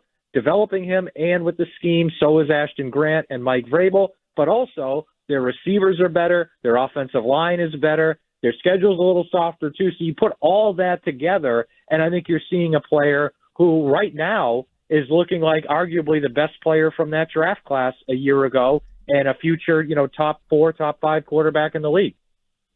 You can give him a follow once again at The Real John Lyons, JONLYONS, and hear him on the Six Rings pod occasionally, as well as on WEEI Weekends, fill-in work, and so much more. And, of course, he does the New England Football Journal postgame show as well. Johnny, thanks so much for checking in with us, buddy. Great to finally fold you into the dough of the postgame show. We'll talk to you soon, big guy.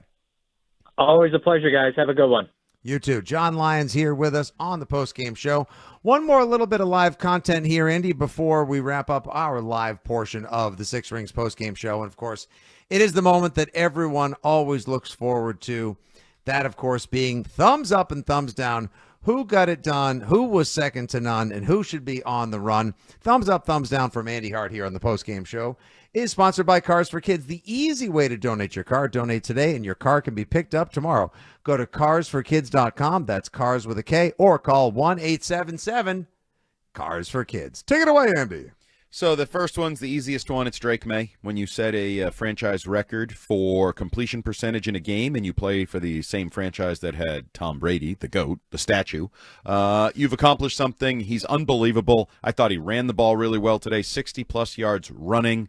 I don't know what else to say. The downfield completions. The simple thing is, if you want to find a negative, don't take shots to the head from the field or from players or from anybody, because you are the most important athlete in Boston sports, and we can't let you go anywhere. So Drake May, great day.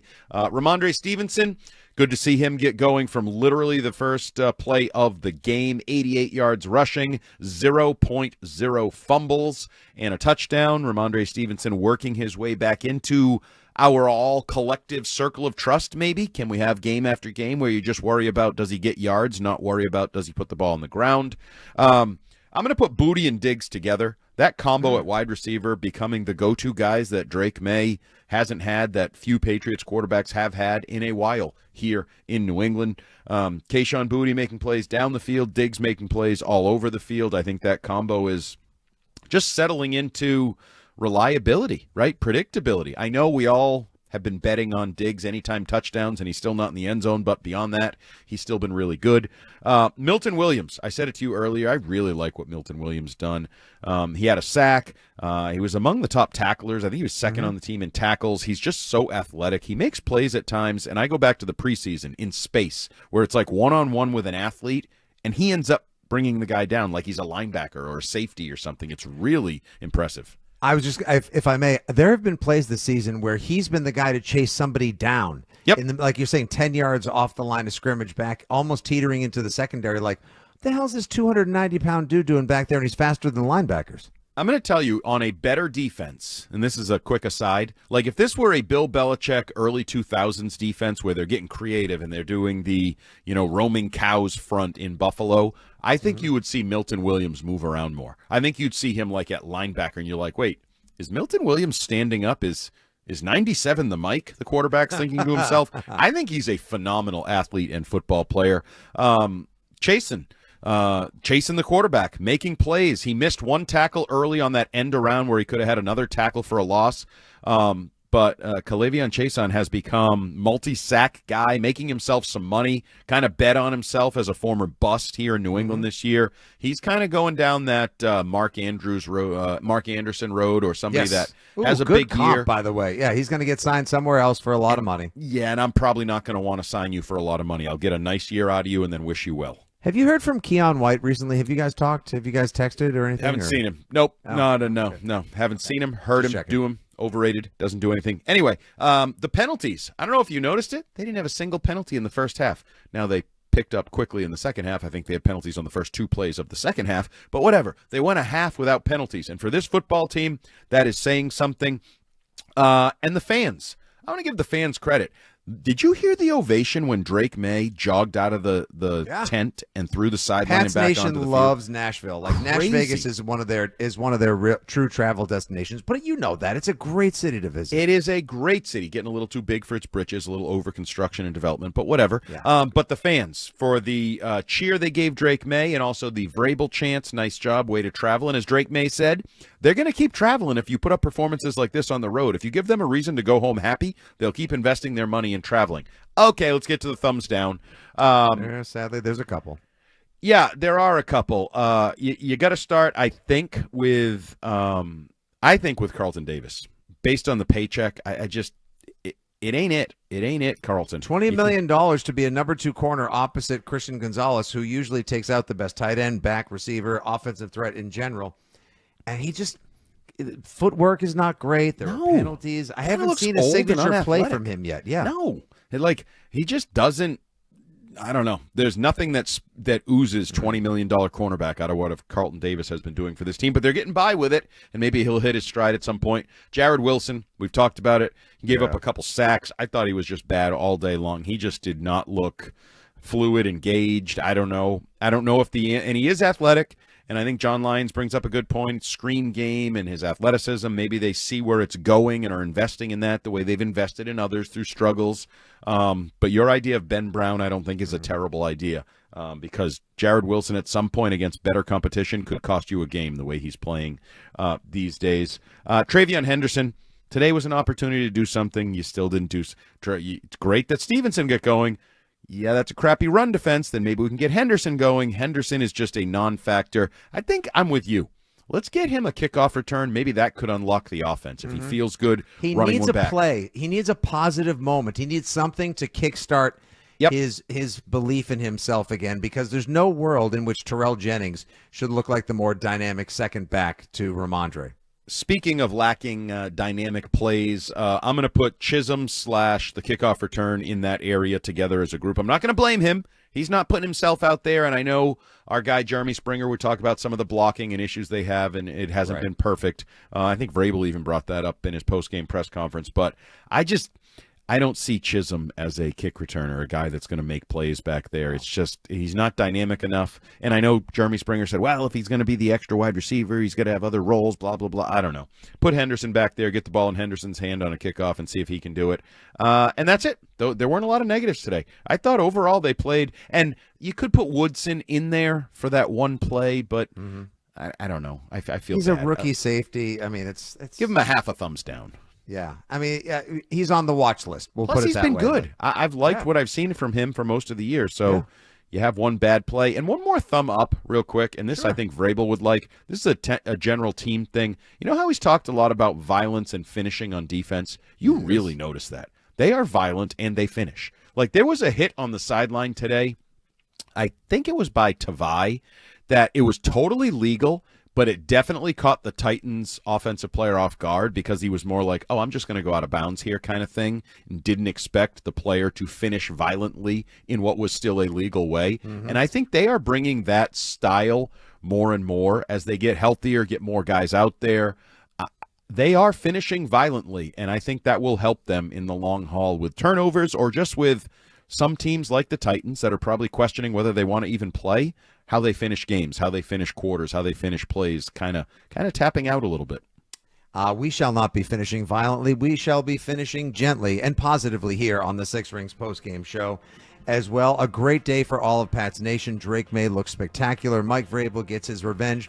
But more importantly, you know you've got your dudes where it matters most as the Patriots rebuild. And this is something we can get into this week, Andy, on the afternoon show. This is supposed to be a rebuild year. It's still a rebuild. There's a lot of work to do. This is far from a finished product, but it looks pretty damn impressive right now at 5-2, 7 games into the Mike Vrabel era of the New England Patriots as well. Once again, your final score, 31-13. The New England Patriots next take on the Cleveland Browns next Sunday. 1 p.m. The best defense in the NFL comes to town to take on, dare I say, maybe the most dynamic offensive player in the NFL right now in Drake May and his Patriots. That'll be a fun one. We'll have a Six Rings postgame for you after that. We'll preview it during the week. Tomorrow on WEEI Afternoons as part of Patriots Monday. Marcus Jones and Drake May during the show. Hunter Henry on the midday show with Jones and Keefe. And, of course, you're not going to want to miss the Greg Hill Show where Mike Vrabel checks in at 6:30. That'll do for the live content portion of the show, folks. The best of Six Rings will be coming up, leading up to Westwood One's coverage of Sunday Night Football, and that should be a fun one as well at 7:30 on EEI. Great job by Zacho. Great job by Andy at Jumbo Hart. Thanks to Mego and Lions for joining us. We will talk to you tomorrow, folks. Enjoy the rest of your football Sunday.